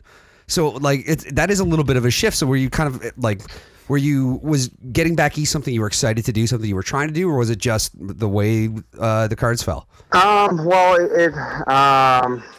obviously, you know, going out west, and my first year, my parents actually moved to Regina, which was 30 minutes from Wilcox, where the campus and everything was located. So they moved, packed up everything. I'm an only child, so it made it an easy transition for them to just kind of move for a year and make that jump to being away from home a little bit easier for me. And with that, I had 2 addresses, so I kind of was in a unique situation where I could choose if I wanted to go to the WHL or choose if I wanted to go into the Q draft. So I had talked to, you know, some WHL teams, and obviously the Q teams were calling and stuff like that, and they would send scouts up, because we did have, I think it was probably 4 or 5 guys that were in my draft class that were out playing at Notre Dame. So all their scouts kind of came out to have a look at us. But at the end of the day, the choice for me was just, you know, I ended up getting drafted to Moncton, which I was super happy about, because I heard so much about the organization and how they treat their players, and from the ownership and all that. And plus, being back closer to home, it was easier for my family to come visit me, and that's kind of what appealed to me the most. And, you know, the WHL, you know, I had a choice if I wanted to go play for the Edmonton Oil Kings, and it was just kind of one of those things where they were going to take me along a little bit slower, put me in junior A, and then have me jump to major junior, and then Moncton was kind of a faster route to get playing. So that's kind of where my decision went. And Notre Dame, obviously, too, where it's an academic school as well. They kind of push for NCAA scholarships and stuff like that. But being from home and kind of major junior is the only thing you know. It was one of those things when I was a kid. I wanted to play major junior hockey. It was never a choice of, oh, I'm going to go play NCAA. So, like I said, when I got drafted to Moncton and had known so much about the organization beforehand and all the history that comes with that organization, it was very, very appealing for me. They weren't too far removed. That Moncton crew wasn't too far removed from a major championship themselves. And a brief dynasty there in the Q, I'd say about 8-9 years before you showed up there. So, I mean, it is one of the creme de la creme of the Q. Going back, you mentioned that you had 2 addresses. Did anyone give you a tip on that? Is that something you just kind of happened luckily into, or was that something that a couple of players older than you might have been like, hey, you know, heads up, it gets a little kooky on where your draft rights end up when you're a kid. If you really flex on the 2 address thing, you've got an extra ace up your sleeve type thing. Yeah, there wasn't any help. It just kind of worked out because when we ended up moving out west, my parents ended up renting my house for a year, and that address was kind of still stuck to us. And then we had one in Regina as well, and it was just kind of a lucky situation when the draft came out, and I ended up getting an agent and kind of figuring out a little bit more about the game and how everything was kind of working. Because beforehand, you know, you're a kid from Newfoundland, you don't really know too much about what's happening. You know, you don't get that exposure of, say, like these kids in Ontario that from, you know, a young age, they know everything that's going to happen. They got their route planned out. They got everything that they see and that they want. And for me, it was kind of like that unknown. I didn't really know. And then when the draft was approaching, my agent had told me, hey, listen, you're living in Regina. Your parents are living there. And you have a house back in Newfoundland. So you have 2 addresses. You can pretty much pick and choose if you want to go whichever route you want. And I think it was there was a deadline on which I had to make a decision and figure out which draft I was going to enter, and just the feedback from the teams that I was being talked to in the queue, it just seemed like a better fit for me. Okay, yeah, that's if anybody's listening that's, you know, in that age group that are eyeing that route, that's a little ace in the hole if you can somehow work 2 addresses. It's not the first time I've heard that get brought up, where your rights are kind of pigeonholed. So from there, you ended up getting drafted in the 3rd round. I've got a question. So most people... I would hope you do have several. I know. Fuck's sakes, man. Come on. A different question about the draft. Most people recognize the hockey draft, especially the NHL draft, is this big glitzy, glamoury. They bring you up, they put a jersey on, they put a hat on you. That's only the 1st round. Were you in attendance when you got drafted, or was it one of those situations where you get a phone call and it was like, hey, you're property of the Phoenix Coyotes now? Yeah, no, I ended up going to the draft. My year was 2012, and the draft was held in Pittsburgh. And I'd spoken with my agent from the meetings that I had at the combine and throughout the season. You know, I had a pretty good indication that I was going to be selected, and I know my agent kind of, you know, told me beforehand, like, if he didn't think that I was going to be picked, he wouldn't have told me to go if there was a chance that, you know, you could be let down. So I was getting pretty good feedback from teams that I would probably be selected. So we ended up going down to Pittsburgh. I think there was 25 of us that went down for the week, and sat through the 1st round, and it was long. It's a super long process and stuff, but it was pretty cool because when I went to Notre Dame, there was guys on my team that were going through the drafts with me, and the majority of them were all high 1st round picks. Like Morgan Riley went 5th overall to Toronto. He was my D partner at Notre Dame. Pretty good player? Yeah, pretty decent player. Slater Cuckoo went 10th to Tampa Bay, and he's now playing, I think he just got traded this year to Chicago. And then we had another kid, Stefan Matteau, that was drafted to New Jersey. I think it was 28th. So we had, you know, 3 guys from our team be drafted in the 1st round. And that was kind of a cool experience to see, you know, your close friends that you battled with for, a couple of years, and you see them, their dreams kind of come true. It was a pretty unique experience. And then I obviously knew that, day one, 1st round probably wasn't going to be where I was going to go. But, you still don't know what can happen, and you still get those nervous chills and hearing, names being called. And you're kind of, you know, comparing yourself to different players, and when they start to go, it's, you know, you're thinking, well, what teams am I going to fit into, and kind of trying to see where you're going to set up. But for me, it was going this team. Yeah.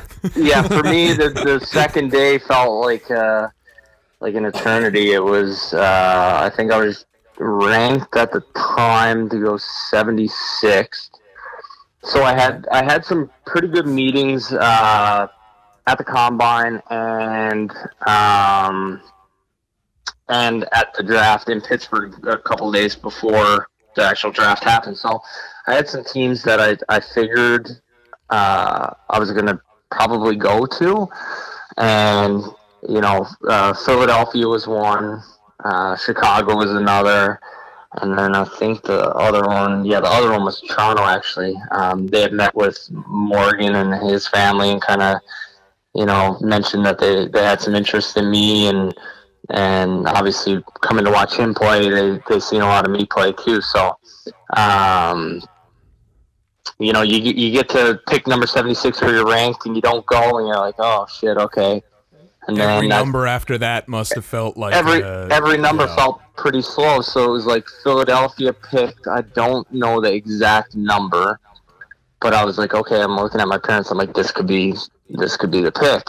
So then they don't pick me, and then I think Chicago picked. It was a pick after or 2 picks after. So I'm like, oh well, I'm going to Chicago, and then they didn't pass. So then it was like panic. It's like, oh, well, am I gonna go? Am I gonna go? And then it ended up being Phoenix. You know, you hear your first name, and then everything else kind of goes blank, and people are up, they're crying, they're hugging you, and everything else is kind of just a blur from there on out. And it was kind of a cool thing that Phoenix was actually the first team that I had met with, is in regards to NHL organizations. And I think I got pretty lucky as well, because we had a defenseman, Brandon Gormley, that played in Moncton with me. So their scouts spent a lot of time coming in and checking in on him. And when they would come, I guess I ended up turning some eyes, and they liked what they seen, and they took a chance on me. So I was very, very fortunate to have a bunch of family members in attendance and friends. And you know, it's, as a kid, you kind of dream of the NHL, and then when it becomes a little bit of a reality, it was a pretty cool experience. It's like it's funny you mentioned the draft. It felt like forever. I'm a big draft nerd. It's like one of my favorite weekends. Yeah. You might not have been able to tell, but I can remember one of the things that happens on like the Newfoundland media stuff, and especially Twitter, when a Newfoundlander gets drafted, it kind of blows up, obviously, very quickly. And I can remember where I was your draft year, reading the tweet that you got drafted. I was swimming up off of the East Coast Trail at Soldiers Pond, and the draft was in Pittsburgh, and I kept kind of refreshing my feed, and sure enough, I'd say midway through the afternoon, it's like, oh yeah, a Newfoundlander went. So it's there's your little connection. A little connection there. You guys have that. It was nice. A nice little thing. That's yeah. I mean, and Newfoundland's such a small place for, you know, there is a pride factor, and everybody wants to see their own succeed. So I got a lot of amazing feedback from, you know, people that I played with, parents of players that I played with, just people that I had never known sending me messages and congratulating me. So it's cool, obviously, to come from a place where we don't have the population that, you know, other provinces do, or states. And you know, everybody says, you know, Newfoundland, you know, the exposure isn't here, and we don't have the high caliber players, but in fact we do. It's just the population. It's not on scale with some of these bigger provinces, like, you know, British Columbia and Alberta and Ontario. So it was pretty cool to obviously be drafted and have my family around, and then get some you know, cool messages and feedback from people back home that are support me, and we're proud. So one thing Newfoundlanders do take note. Did Rick Mercer send you a fruit basket? I think that's how it works. I think like the most famous Newfoundlander congratulates you. And then that's it. You're set then. Yeah, that's it. You're in. I think the biggest one for me might have been Alan Hocko just put in Ghouls Rules, Phoenix Coyotes or something like that. That's very on brand. It's completely on brand for Hocko. But that's great. I mean, it's such a cool thing though when it does happen. It's just again going back to talking about that where like you felt coming up through because of the population, because of all those different things that like you move on to somewhere like Notre Dame.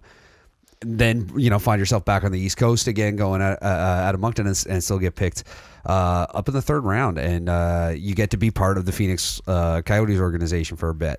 And so was that the point? Because Charles is also kind of he's a nerd about many things, and one of not one of which was the whole era of the Phoenix Coyotes being owned by the league and just that whole thing. Was that the time that you were there? Was it? Yeah. During that stint? I was right in the middle of that whole situation, I guess. And it wasn't easy because nobody really knew what the future of the franchise was going to be, because obviously the league was in ownership of it. And, everybody's kind of nervous. Like, is the team going to relocate? Are they going to, are they just going to fold the team? Like, how is it going to work? And for me, obviously, it wasn't on as high of a scale as a player that was playing there. But at the same time, it still crosses the back of your mind a little bit. And I think it would have been my last year or second. No, it would have been my second year of my entry level. Was when the team was bought from or bought by two gentlemen from I think it was Calgary. So they came down and invested into the team and kind of got it back up and running. And obviously, you think of hockey in the desert and you're like, well, you don't really know what to expect, but what an awesome place to play. Like you're in beautiful weather all the time. You're not you can go out in public and you're not recognized completely, so you can still live somewhat of a normal lifestyle. And I enjoyed my time when I was in Phoenix, and I thought it was an awesome place to potentially play. It's nice that you brought up there's two fellas from Calgary, because I remember when they bought that team, and one of the first things they unveiled, I guess to boost attendance or whatever, was dollar beer night at the rink. And no NHL rink has ever had dollar beer night. And I actually didn't know that a couple of Canadian fellas bought it until just then, so it kind of makes sense. Yeah. It does kind of track, right? How are we going to get people to the rink? Dollar beer night. But then of course you went you spent a lot of the time with that organization like in Portland, and so that was and so Portland were the Pirates who and it was kind of just basically during that era too, like they were only the Coyotes affiliates, not much around other than the time that you were there. So what was it like playing in Portland and being part of the franchise there? It was obviously your first taste of pro. You don't really know what to expect because everything is new, and it's just you go from being a kid and being taken care of to moving out and living on your own and trying to figure things out yourself. And it was tough at points, but the thing about Portland, it was kind of an easy transition because it was kind of similar to here at home. Like you're right on the water, the weather and the climate's kind of the same. The people are super friendly, and again, it was a place that it was close to me that my parents could come down and watch me play, and it wasn't too far where my billets in Moncton actually came down for a couple weekends at a time. They'd do some shopping and watch some games too. So I really, really enjoyed it in Portland. And then, when I seen that the team had left and they folded, and I think Florida would have been their last affiliate in Portland, and that all kind of went away. And the Springfield now, right? Yeah, I think they would have moved to Springfield, but so it was tough to see like a special place to me, the hockey get taken away, and luckily enough they got a ECHL franchise, and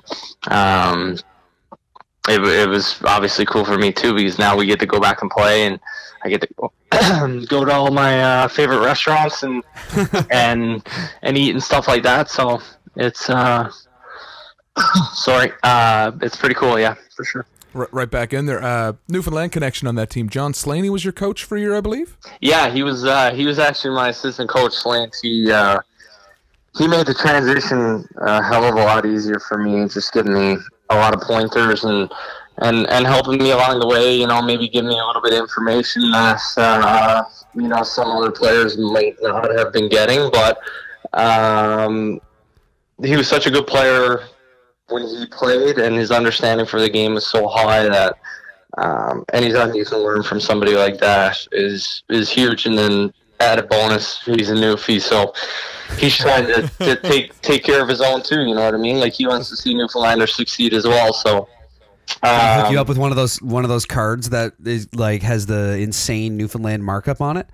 You're talking to Ken Reed about that, about how John Slaney Alex cards. Faulkner rookie card. No, the John Slaney one's like it too, where there's like this insane market for John Slaney cards, but only in Newfoundland, right? It's but if he hooked you up with one of those, you might be able to get like $25 I think it was for it, where it's like $250 everywhere else. For whatever reason, a stick that he scored an NHLer ended up in the rink where I'm from, Lab City, Newfoundland. Really? And for the longest time, my brother had this weird, elaborate plot when he was in high school to steal it, which was like the most hoser Canadian version of Ocean's 11 ever. It was like, we're going to steal a stick that an NHL goal was scored on. Yeah. In small town Labrador. In small town Labrador. It was like in the back of the trophy case. I don't know how it ended up there, but anytime I think of John Slaney, that's the like my brother's like Home Alone-esque blueprints on how to get into this trophy case. All right, so from Portland, obviously the E, and home to Newfoundland to play. Now, I got to ask you, James. Now, there's some stops in between there, and one of which is with the Wichita Thunder, where you put up an impressive number of penalty minutes. And I'm going to use that as a segue. Okay, we're going to... Because here's the thing. Everyone knows where we're going. We're going to cycle back and talk about what it was like getting the call to come back and play for the Growlers, and then what it was like to get the nod in the middle of the season to be the first captain of the team. And we're going to talk about all those things. But while a couple weeks ago we were talking about this insane tilt that you had in Brampton, just outside the locker room, it was a whole thing. But we noticed, what's my favorite stat by anybody ever, is that we noticed that in the top five, and this is my favorite part now, is that in the top 5 guys on the Newfoundland Growlers for penalty minutes right now, you're number 1, and you have more penalty minutes than 2 through 5. Like, added up. Right now, you're sitting at 171, and then Bradley, Party, Kessner, and Ferguson combined for, I gotta add it up, but it's not 171. It's just an insane number of minutes that you just don't see anymore, and it's incredible. Yeah. And what do you think about, what keeps you playing that game, that style of hockey now? Well, I think it all kind of started, I mean, when I was in junior, I never really thought a big amount, but I would always, if somebody got hit dirty or I was always in there to stick up for teammates. So I think the most I had one year was 5 fights in junior, which wasn't a whole lot, but it was, if somebody got buried from behind, I was the first person in there to drop my gloves and stick up for them. And then, getting into pro, and, you're, instead of playing against boys, you're playing against men that are, it's their livelihood is on the line, and guys are a lot tougher. And I found that out the hard way. And, so it ended up being like, first when I broke into pro, I was, like this puck-moving defenseman that, obviously played with a little bit of an edge, but I never really racked up a ton of penalty minutes. And then, I get sent to the coast, and was trying to fight my way back up and find a way to make myself valuable for a team. And I knew, I was looking at the teams that I was, affiliated with, and I'm like, well, we don't have anybody that plays a hard, solid game back on defense, and That's kind of where, you know, a little bit of the nastiness came from. And, I've always played on teams, and I don't know why it's always worked out like this, but I've always been like one of the biggest guys on the teams, but we've never really had a solidified tough guy. So anytime anything would happen, everybody kind of looked at me like, hey, you're the biggest guy, like maybe you should do something about it. So I ended up kind of which is just fantastic. Just that. Just like, I had that happen one time. Go talk to him. He's the big guy. I was working on a music video shoot one time, and the guy that was supposed to play the bouncer didn't show up. And everyone's like, "Oh man, what are we gonna do? Who are we gonna get to play the bouncer in this thing?" And I'm just standing there with everyone like, "Yeah, what are we gonna do? Who are we gonna get?" And I looked up and realized everybody had just turned to look at the big bald dude with the beard. And I'm like, "Oh me, okay, yeah. I'll go stand by the door." Like fine. you are the base model of bouncer. That's exactly what it's like. It's just that, well, somebody's got to do it, and then you just notice everybody in the room is looking at you, and you're just like, fuck, all right, I'll do it. Yeah, so that's kind of was the same thing for me. It was like guys would get hit or something would happen, and it's like, oh, fuck, I guess it's me that's going to do something. And, you know, I won some fights.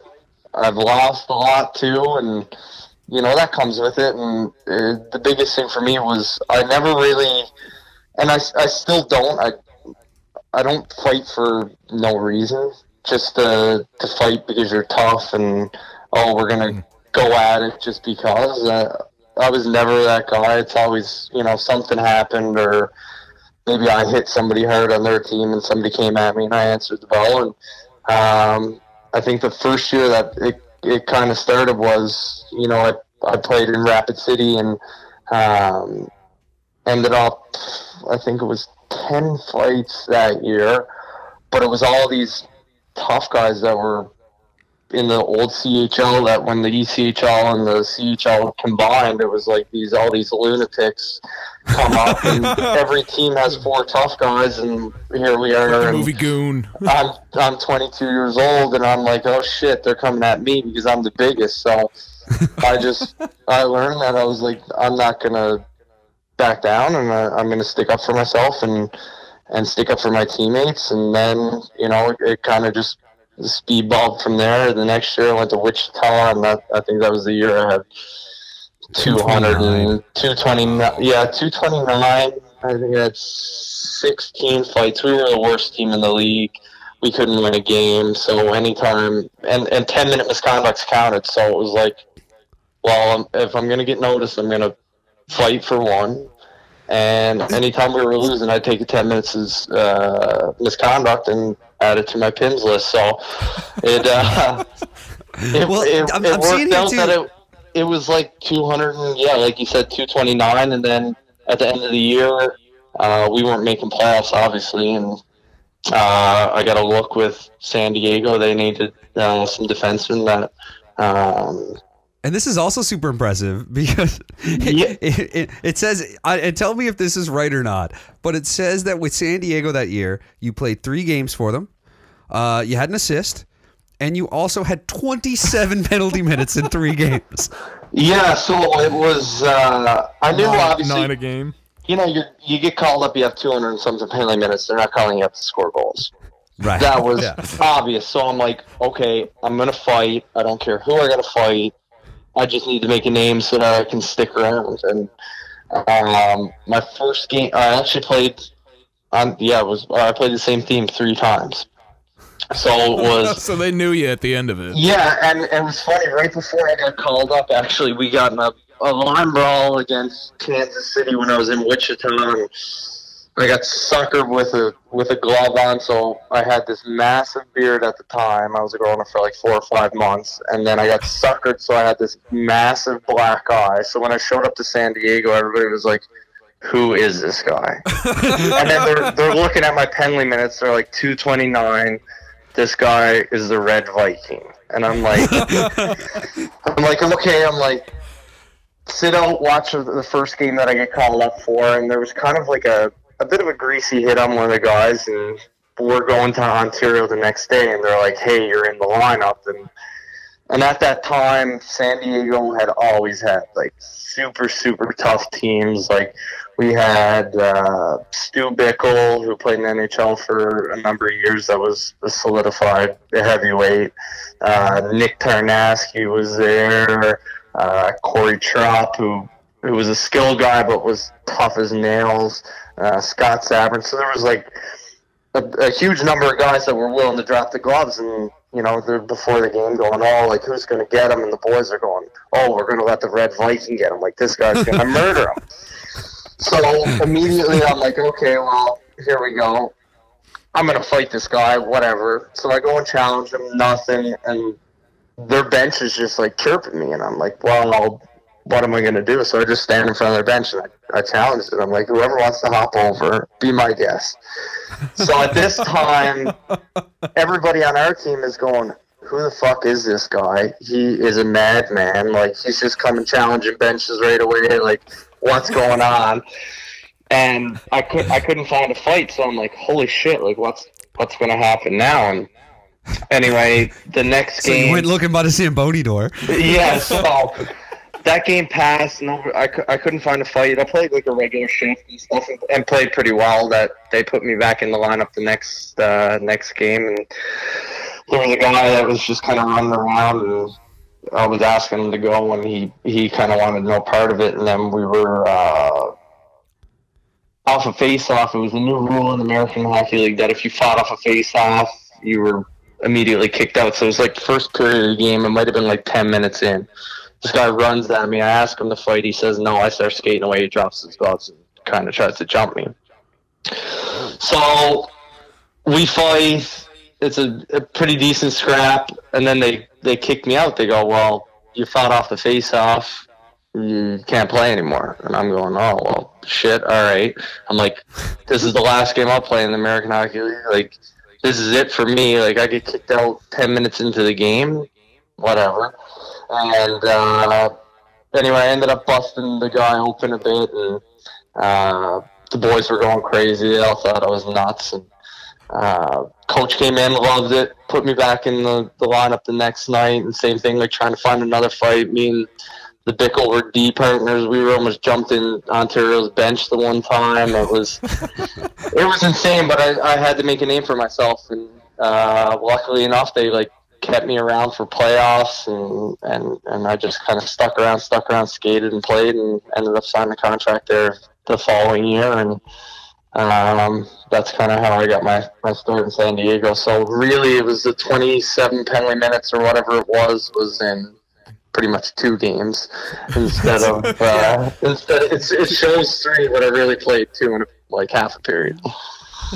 two and a third. Yeah. All right, so now we've got to get here. I've got to ask. Fighting in the corridor of it was the Brampton rink, was it not? The Brampton Beast? Yeah, Brampton.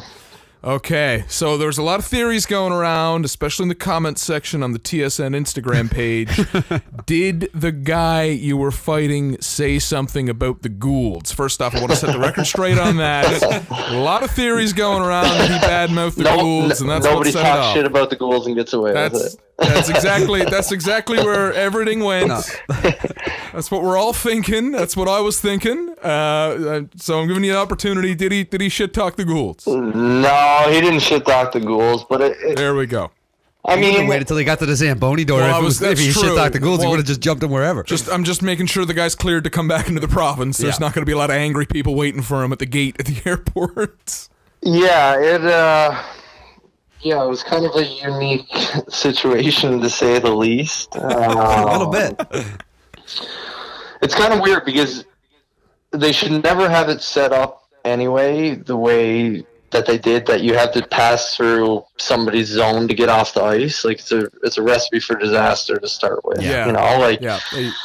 Especially, and there was nothing that was premeditated from before or anything. It was one of those things that it happened quick, and looking back, was it stupid? Yeah, probably, but at the same time, I'm gonna sit there and not gonna let somebody wail away at me, especially who I am. And so how it all kind of unfolded was, I was skating down to the ice, and like I said, that you're skating down through their zone, and one of their guys was skating up the wall, so I moved to the middle of the ice so that there would be no confrontation or anything, because I knew, like, every team that we play tries to get under my skin so that I'll take penalties, and, you know, there's a lot of guys that'll chirp and stuff like that. So this guy came up, and he, as soon as he got like 2 feet in front of me, cut in front of me and cut me off and kind of bumped me. And I guess from their point of view, they thought I hit him. From my point of view, he cut in front of me and bumped me. So one of their players shot a puck at me. So immediately I'm like, okay, well, there's a puck standing in front of me. I'm going to let one drift too. And I kept it down. I just shot at the guy's feet. And next thing I know, there's like 2 pucks come whistling by me. I'm standing up in the gate. Their whole team is charging towards me. And I'm like, oh, here we go. And you know, there's some chirping happening. And I asked one guy what he was going to do. And he made a push at me, and I had to swing back. The next thing I know, his gloves are not on the ice, they're on the hallway, but we're going at it, and it's all I could remember is just like hearing the skates just hit the concrete and just thinking like there must be sparks flying everywhere. So we're going at it. There's nobody even remotely close to there to break it up. There's a couple guys that were that weren't playing, that were injured on our team, that were sitting out and they were watching warm-ups, so they were there. So I think I wasn't in the wrong because I was off the ice in my tunnel and they came off to start an altercation. Now, what Brampton players and their media and whatever are going to say, it's going to be opposite and scared, and they can think what they want, but I know for a fact how it unfolded. So we ended up... had a team charging at you, too. Yeah, I had a team charging at me, and I'm like, well, what did they expect was going to happen? Like, if they punched the skill guy in the head, and it might have blown over, but, like, if you're going to punch me in the head, you got to do a little bit of research first, you know what I mean? Like, you got to know there's going to be a response coming. Yeah, log on to HockeyDB and check the PIMs. Yeah, like you got to know that you're coming at the guy who, and I just added it up, has 23% of the team's penalty minutes this season. Yeah, like, you got to know not to fuck with that guy and the guy who looks like a big red Viking. Yeah, so we ended up, I guess, fighting from the ice, and then down through the Zamboni doors, and then halfway down the hall between the 2 dressing rooms. We actually we pretty much did. We ended up in the referee's room, and they like kind of came out like, what the fuck is happening? So I walk in the dressing room, I got my helmet's gone, my gloves are gone, I'm bleeding from my hands, and all the boys are like, what happened? Half the boys, meanwhile, are still on the ice, like warming up, like, so nobody knows what's going on. I'm like, yeah, I just got in a fight. And I remember the guys looking at me going, what do you mean? I'm like, yeah, I just got in a fight in the hallway. Like, they're like, no, nobody could believe it. And then they came and told us that we couldn't play. We were kicked out for that game. And I obviously didn't know what kind of, I knew there was going to be suspension come from it, but I didn't know how much it would be. And then obviously with it blowing up viral on every sports social media platform. Oh yeah, it traveled quickly. Never have I gotten so many messages from friends up along, or like, do you go to these games, or like, is it always like this in St. John's? And I'm like, but it's closer to you to me. Like, yeah, that happened in Brampton. That's in Brampton. Like, no, this one's on you, pal. Yeah, so I mean, it was unfortunate that it did blow up on social media, because I don't think the penalization for it would have been as harsh. Mm-hmm. But I understand where the league was coming from, because they don't want to make it look like a complete debacle either, that, you know, they need to enforce it, that, you know, they're not making the league look like a shit show. And I agree with that, but I wanted to try to appeal it, but in the league you can't appeal suspensions unless it's 20 games. So I didn't know that. So it was, what was the final suspension was 7 games, which was tough, but the worst part about it, I guess, was they were all home games. So I served the 1 game in Brampton, then we came back home for 7 games, and I was suspended for 6 of them. So that part sucked big time, because obviously you want to be at home and playing in front of friends and family, and obviously playing in front of a home crowd. But the only, I guess, bright spot of it was those 6 games that we had at home were, I think our schedule was like 7 games in 10 nights, so the games flew by quick. It wasn't like I was out of the lineup for an extended period of time in regards to days. I think it was like, wasn't it like a stand where you guys did like a weekend, a string, a weekday, and then the next weekend? Like, yeah. So you knocked it all out in like in what? Because I mean, right now you're looking at, I mean, with the schedule you guys have left here, you've got what, 6 games between, or 5 games between now and April 7th. Yeah. You know, so if the suspension was kind of drawn out a little bit more, it might have, it might have been. It would have been tougher, because I mean, the toughest part of it is just having to watch and not being able to, battle with your team and help out in any way you can. And, the mental aspect of it too is like, you're bag skating after practices, you're in the gym more, you're just grinding because you're not playing any games, and you're just trying to do whatever you can to keep in game shape. And like I said, it was just lucky enough that it ended up being on a short span of time that the games were played. Was there a point during that though? You talk about like how you thought that how it went viral had an effect on the penalty that came out of it, out of the 7 games and stuff. Is there a point though where you're like in the middle of a tilt and you're aware that like your skates are clinging off the concrete because you're in the tunnel on the way? Is there a point where you're just like, somebody's gonna get a fucking video of this and it's gonna go like? Was there ever a point where you were like in the moment of all of it where you understood just what a fucking gong show that whole thing was and that it was likely gonna go viral? No, I think the main thing that was crossing in my mind was don't get punched in the head, and probably try to punch him in the head. I was thinking about, too, oh, is there going to be somebody with a camera? I wish, in hindsight, I maybe would have thought of that. I don't know, but at the same time, no matter if it was 2 punches or a full-on Donnybrook like it was, there was still going to be a heavy suspension with it.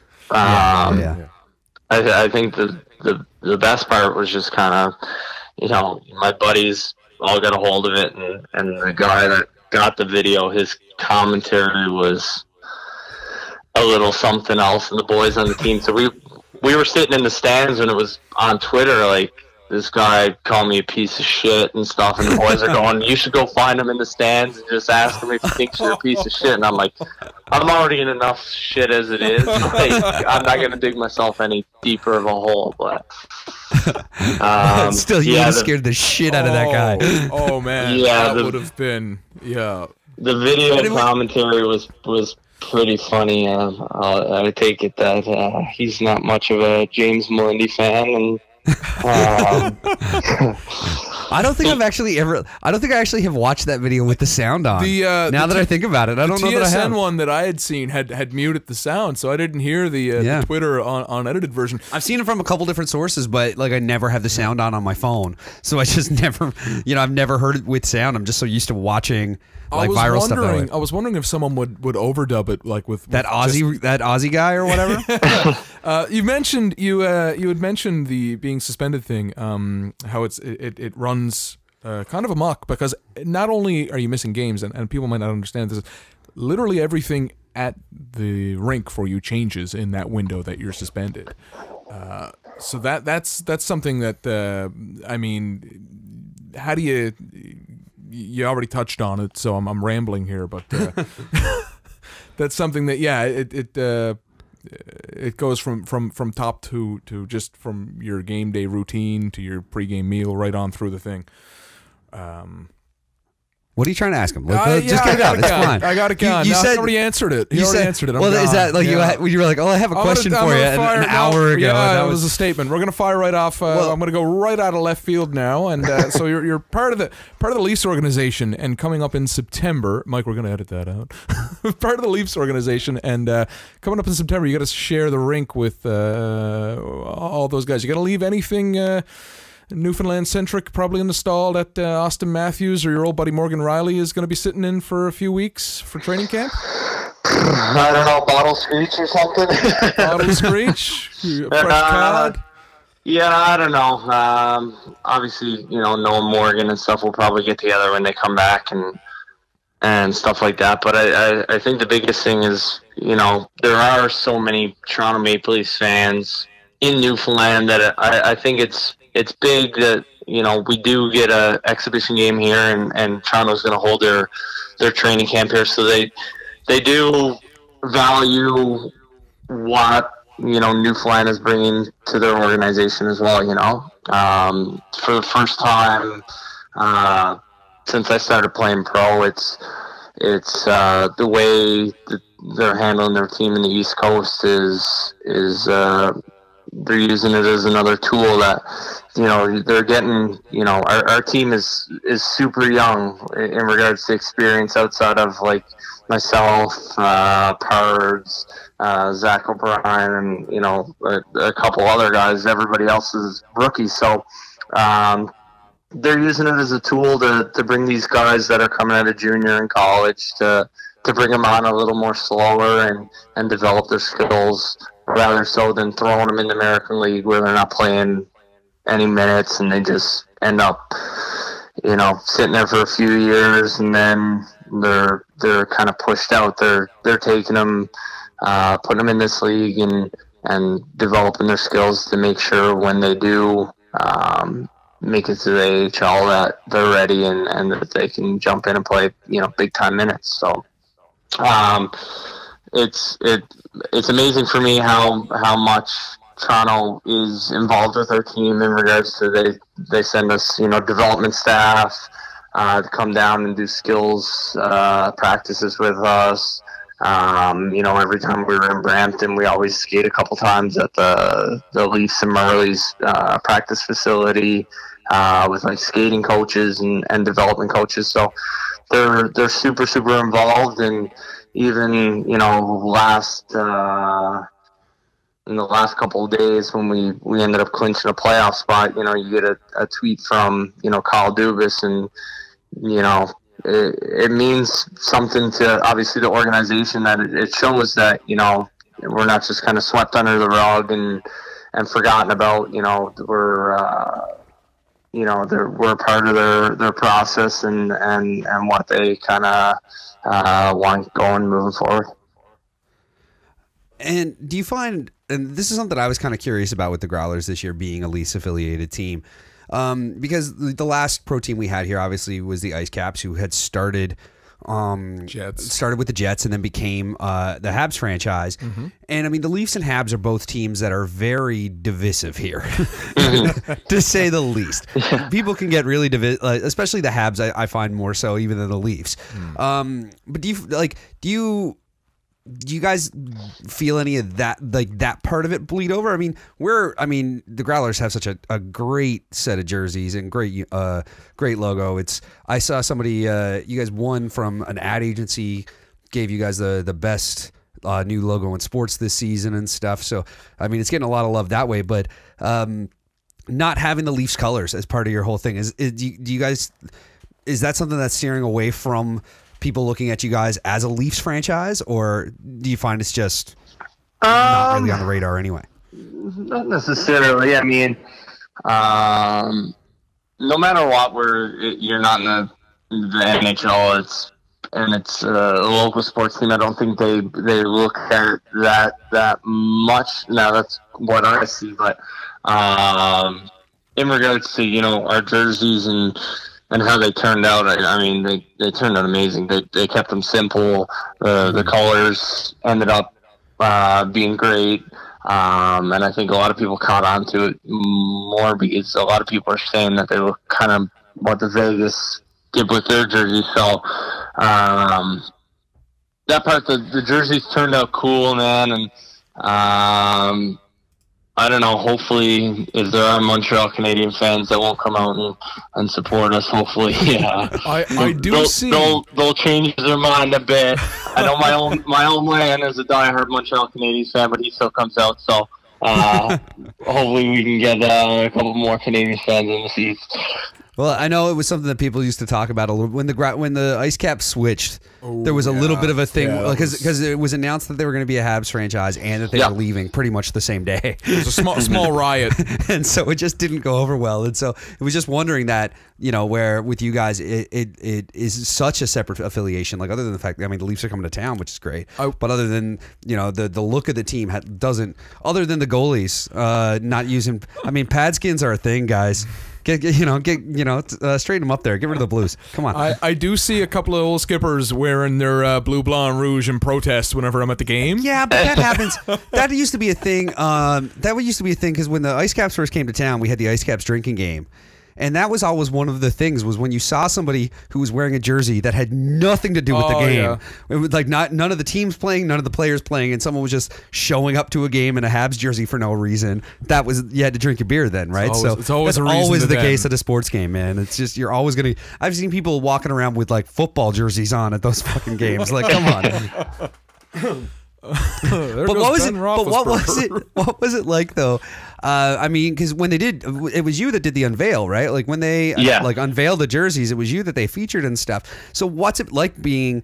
And then of course, like, you know, a ways into the season. How long into the season was it when you were named captain? Oh God, it would have been probably a month or more, I would say. Before it kind of got announced, I didn't really have any, indications that it was going to be me that was going to be captain. I mean, if, you know, for the majority of people, they probably thought it was going to be, you know, Pards because, you know, his resume and stuff like that. And I think with him being out for a majority of the first half of the season, and not kind of knowing if he was going to play all year or how his health was going to do, I guess it might have swayed a little bit more to my side. And just being, you know, I for him, he's been in the NHL and you know, high-end leagues for his whole career, and I think maybe the little bit more familiarity with ECHL might have helped them decide for me to be captain. At the end of the day, it didn't change anything for me. We're obviously super fortunate that we do have Adam on our team because his resume, you know, you just can't replace that experience. And there's a lot of, pretty much every team in this league don't have somebody like that, you know?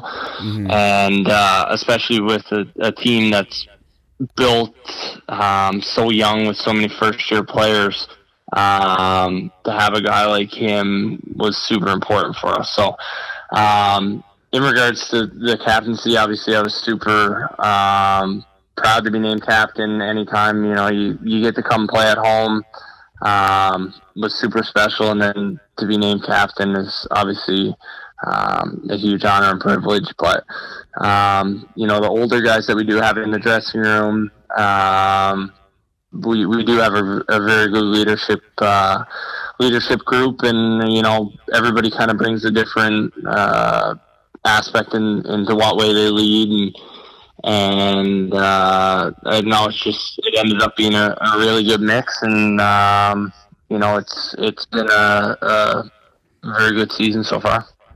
Yeah, I mean, it's great. You guys, was it just over the weekend you clinched the playoff spot? It was Thursday night, I think. I think it would have been it was Friday night, because if we played Reading Friday, Saturday. We ended up losing on Friday night. If we had to win, we would have clinched. But with another team losing, I think we clinched regardless. So we didn't clinch the way we wanted to. But at the end of the day, we found a way to get ourselves to the next spot and hopefully finish off the season the right way and hit the ground running for playoffs.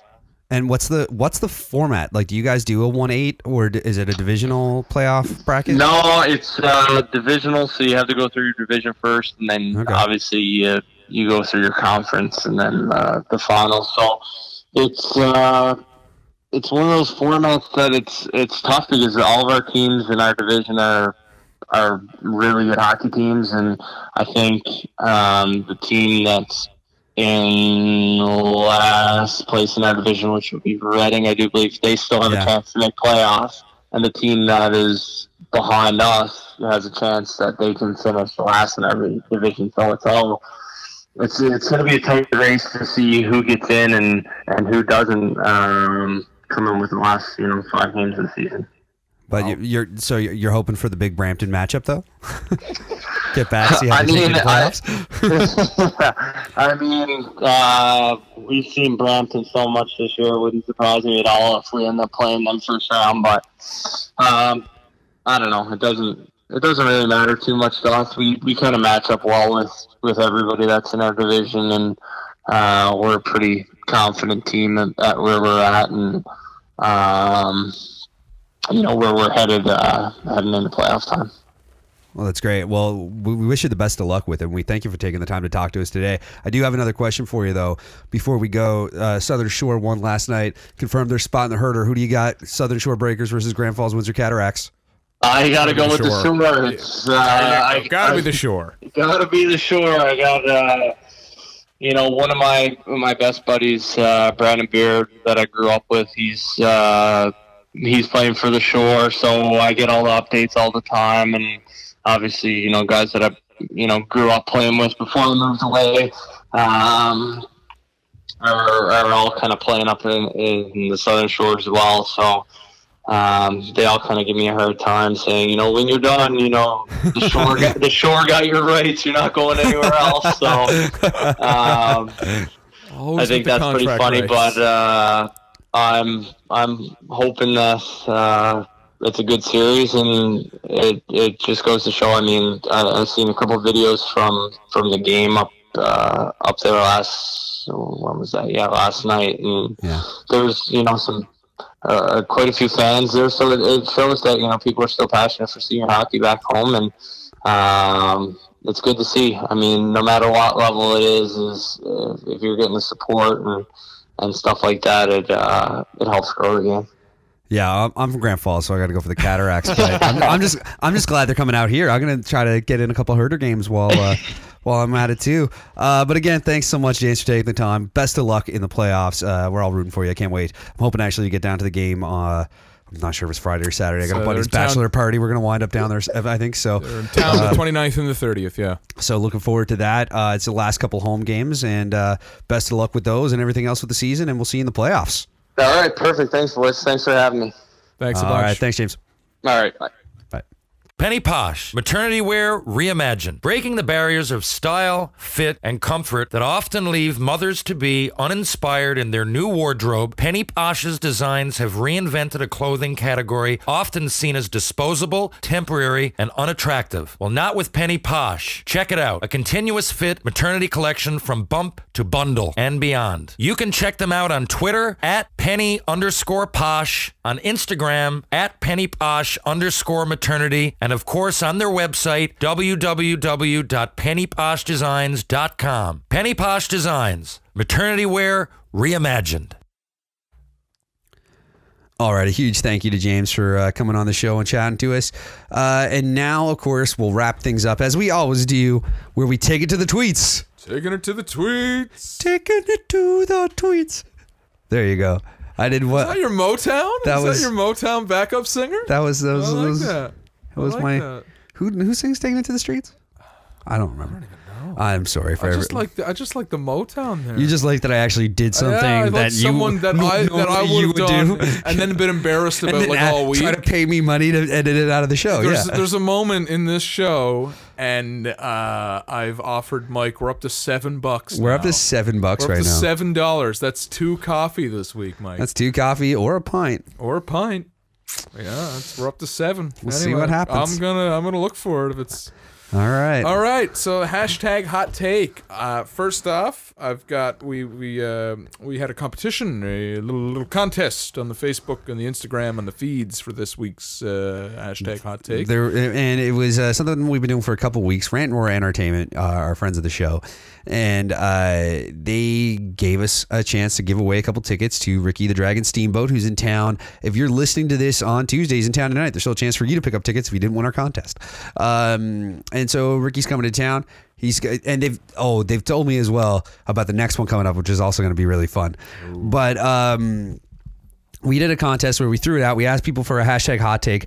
We did it on Facebook and Instagram and Twitter, asking people to tell us about similarities between hockey and wrestling. Mm-hmm. And because we were really reaching to make this an appropriate giveaway for us to do. So I'm going to be honest here. I tried to rig this. There were several people. Okay. Whom don't say you tried to rig it after you did the draw. I did I even said on the live, but you had more integrity than I did. Yeah, I there were a couple of people used the hashtag hot take, and our question was, what is the greatest similarity between pro wrestling in general? Yep.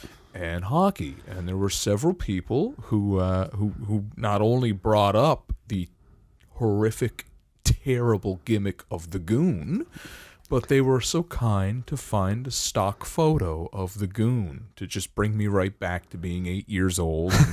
And anyhow, I told Mike, I was like, I want to give it to one of the Goon guys. And you know what was really horrible about that is that the guy who won is one of the Goon guys. Oh my God, was it? Yeah. Yes! Peter Chalk is actually the winner of the contest. So congratulations to Peter. But he actually is one of the people who combined and threw up the Goon. I was writing out all the names for the draw, and I was like, Mike, can we please? And he was like looking at me confused. He's like, what? I was like, can we please just give it to one of the Goon guys? He's like, no, we got to have an honest draw. It's a giveaway. We're doing it live on the thing and blah, blah, blah. And then he just... I wanted to run a non-biased event, so I didn't put any asterisks or anything by the names of those who were kind enough to bring up the Goon. But God love you. Yeah. But yeah, a couple went up. And a couple other things that people said were amazing athletes. Nicknames. Terrible refs. Terrible refs was a good one. Was that Benson? Yeah, it was. Okay, I thought so. Diehard fans. Fans are hardcore. A sudden commitment to player performer safety, which I love. There's a whole bunch of great stuff there. The Goon obviously showed up. Class.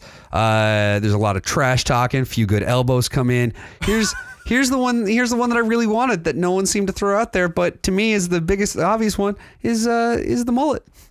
The mullet, yeah. Both hockey, also, tough guys, and wrestling had the same horrible flow. Tough guys are usually bald with the goatee or beards too. Yeah, that's another one. When you're a tough guy, you're usually bald with facial hair or a goatee in some instances.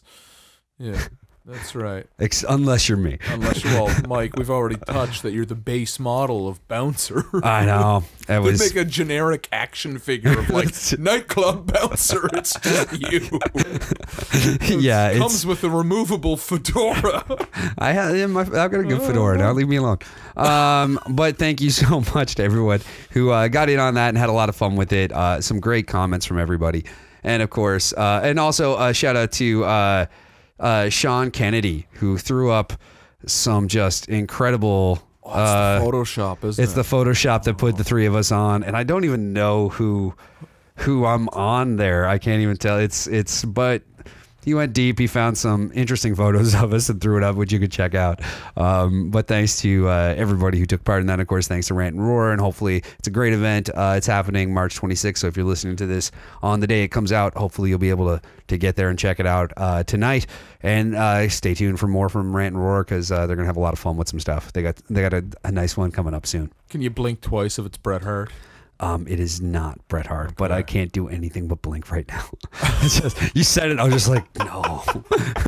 But it's not. Just checking. The Hitman comes to town, my personal schedule stops. And it was also a good excuse for us to break out our hashtag hot take graphic. That, of course, looks like... Don't say it. We'll get sued. We'll get sued. It looks like a thing. Yeah. He was in town, and I missed it. I know you told me. Yeah. You told me the story. Oh, I was heartbroken. But you can't tell the story now. Because he was in town the day I had a flight. Yeah. And it was like the event was at 3, and my flight was at 2. And I was the one time I was looking at, like, the YYT website. Yeah. It was like, delay. Give me 2 hours, man.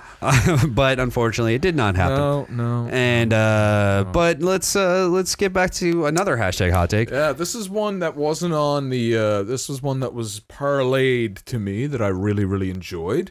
So it was. I think we spent a lot of time talking about the East Coast, the East Conference playoff race, and I'll keep it light. But I've got a close friend who's cheering for the demise of the Columbus Blue Jackets for no other reason but his hashtag hot take was the only reason we're stuck with Brian Burke on this Sportsnet panel is because John Tortorella is currently employed.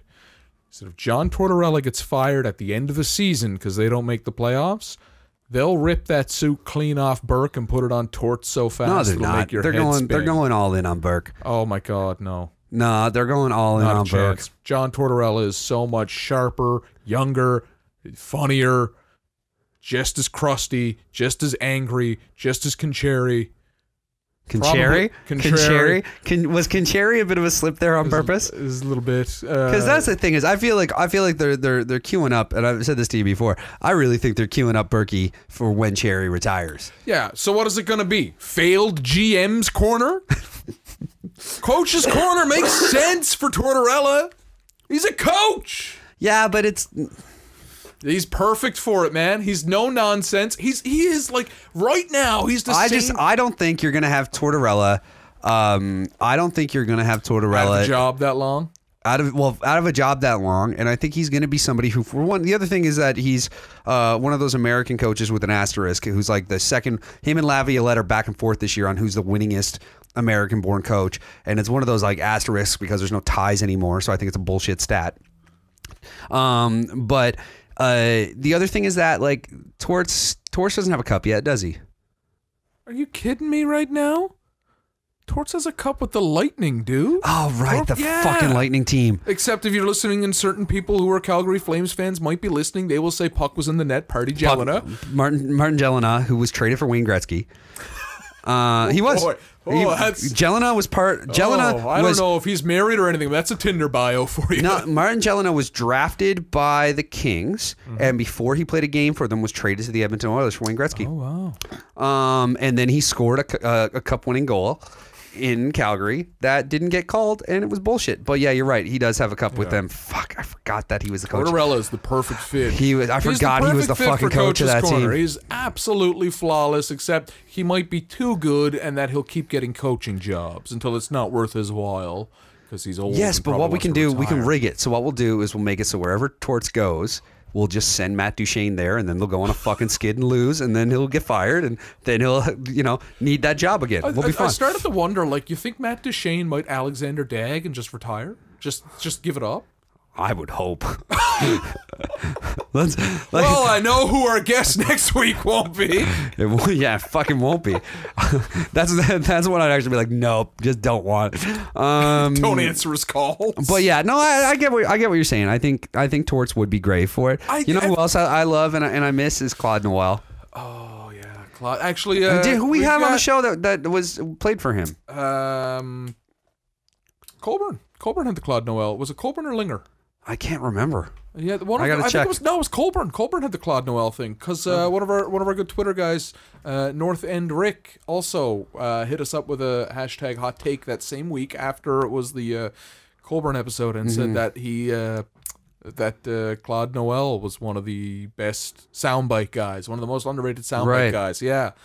Yeah, and I'm just trying to remember where it was, but yeah, I think it was. Unless, of course, Rick was talking about Paul Maurice, which might be the case. No, well. I think it was. Was it Claude Noel? I think it was Claude Noel. But I can't. Yeah, I'm just trying to find it here. But I think it was Claude Noel. Yeah, I think you're right. I think it was Colburn. I think that's who it was. I think Noel was playing then, if I'm not mistaken. He might have been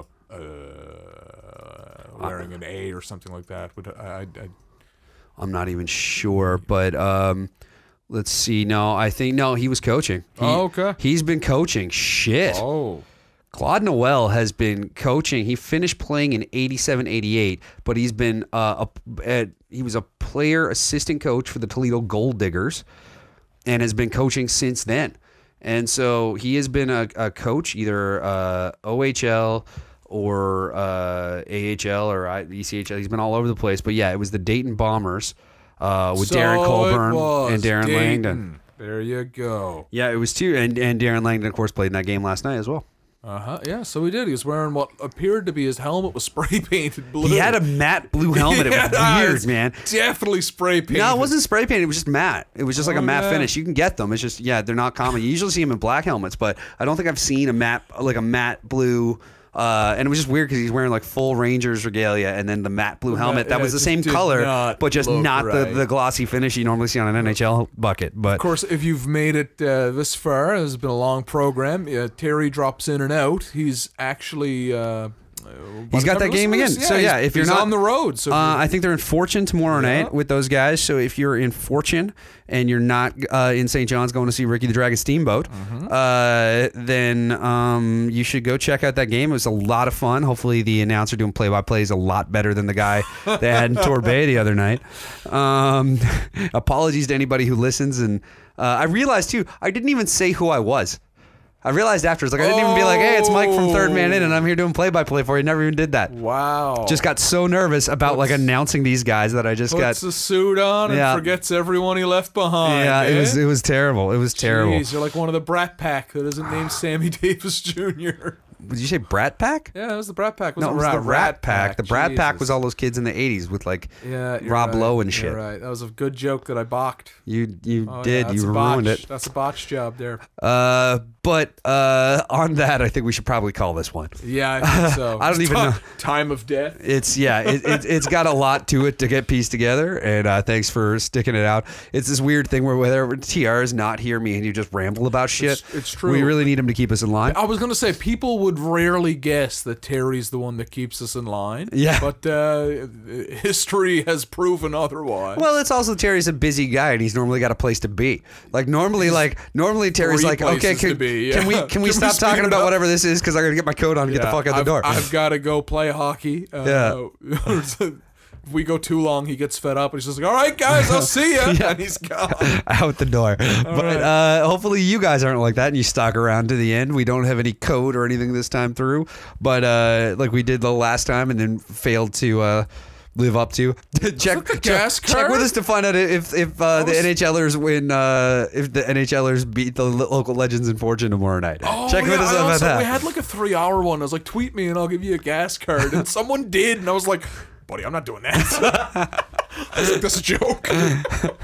But here we are. It's the end of the episode. So thank you to Steve Parsons for taking the time to chat to us yesterday. Thanks to James Melindy. Of course, good luck to James and the Newfoundland Growlers in the upcoming playoffs. Of course, the rest of the season, they still have 5 games left, 2 of which are here in St. John's. If you're around this weekend, you can check them out.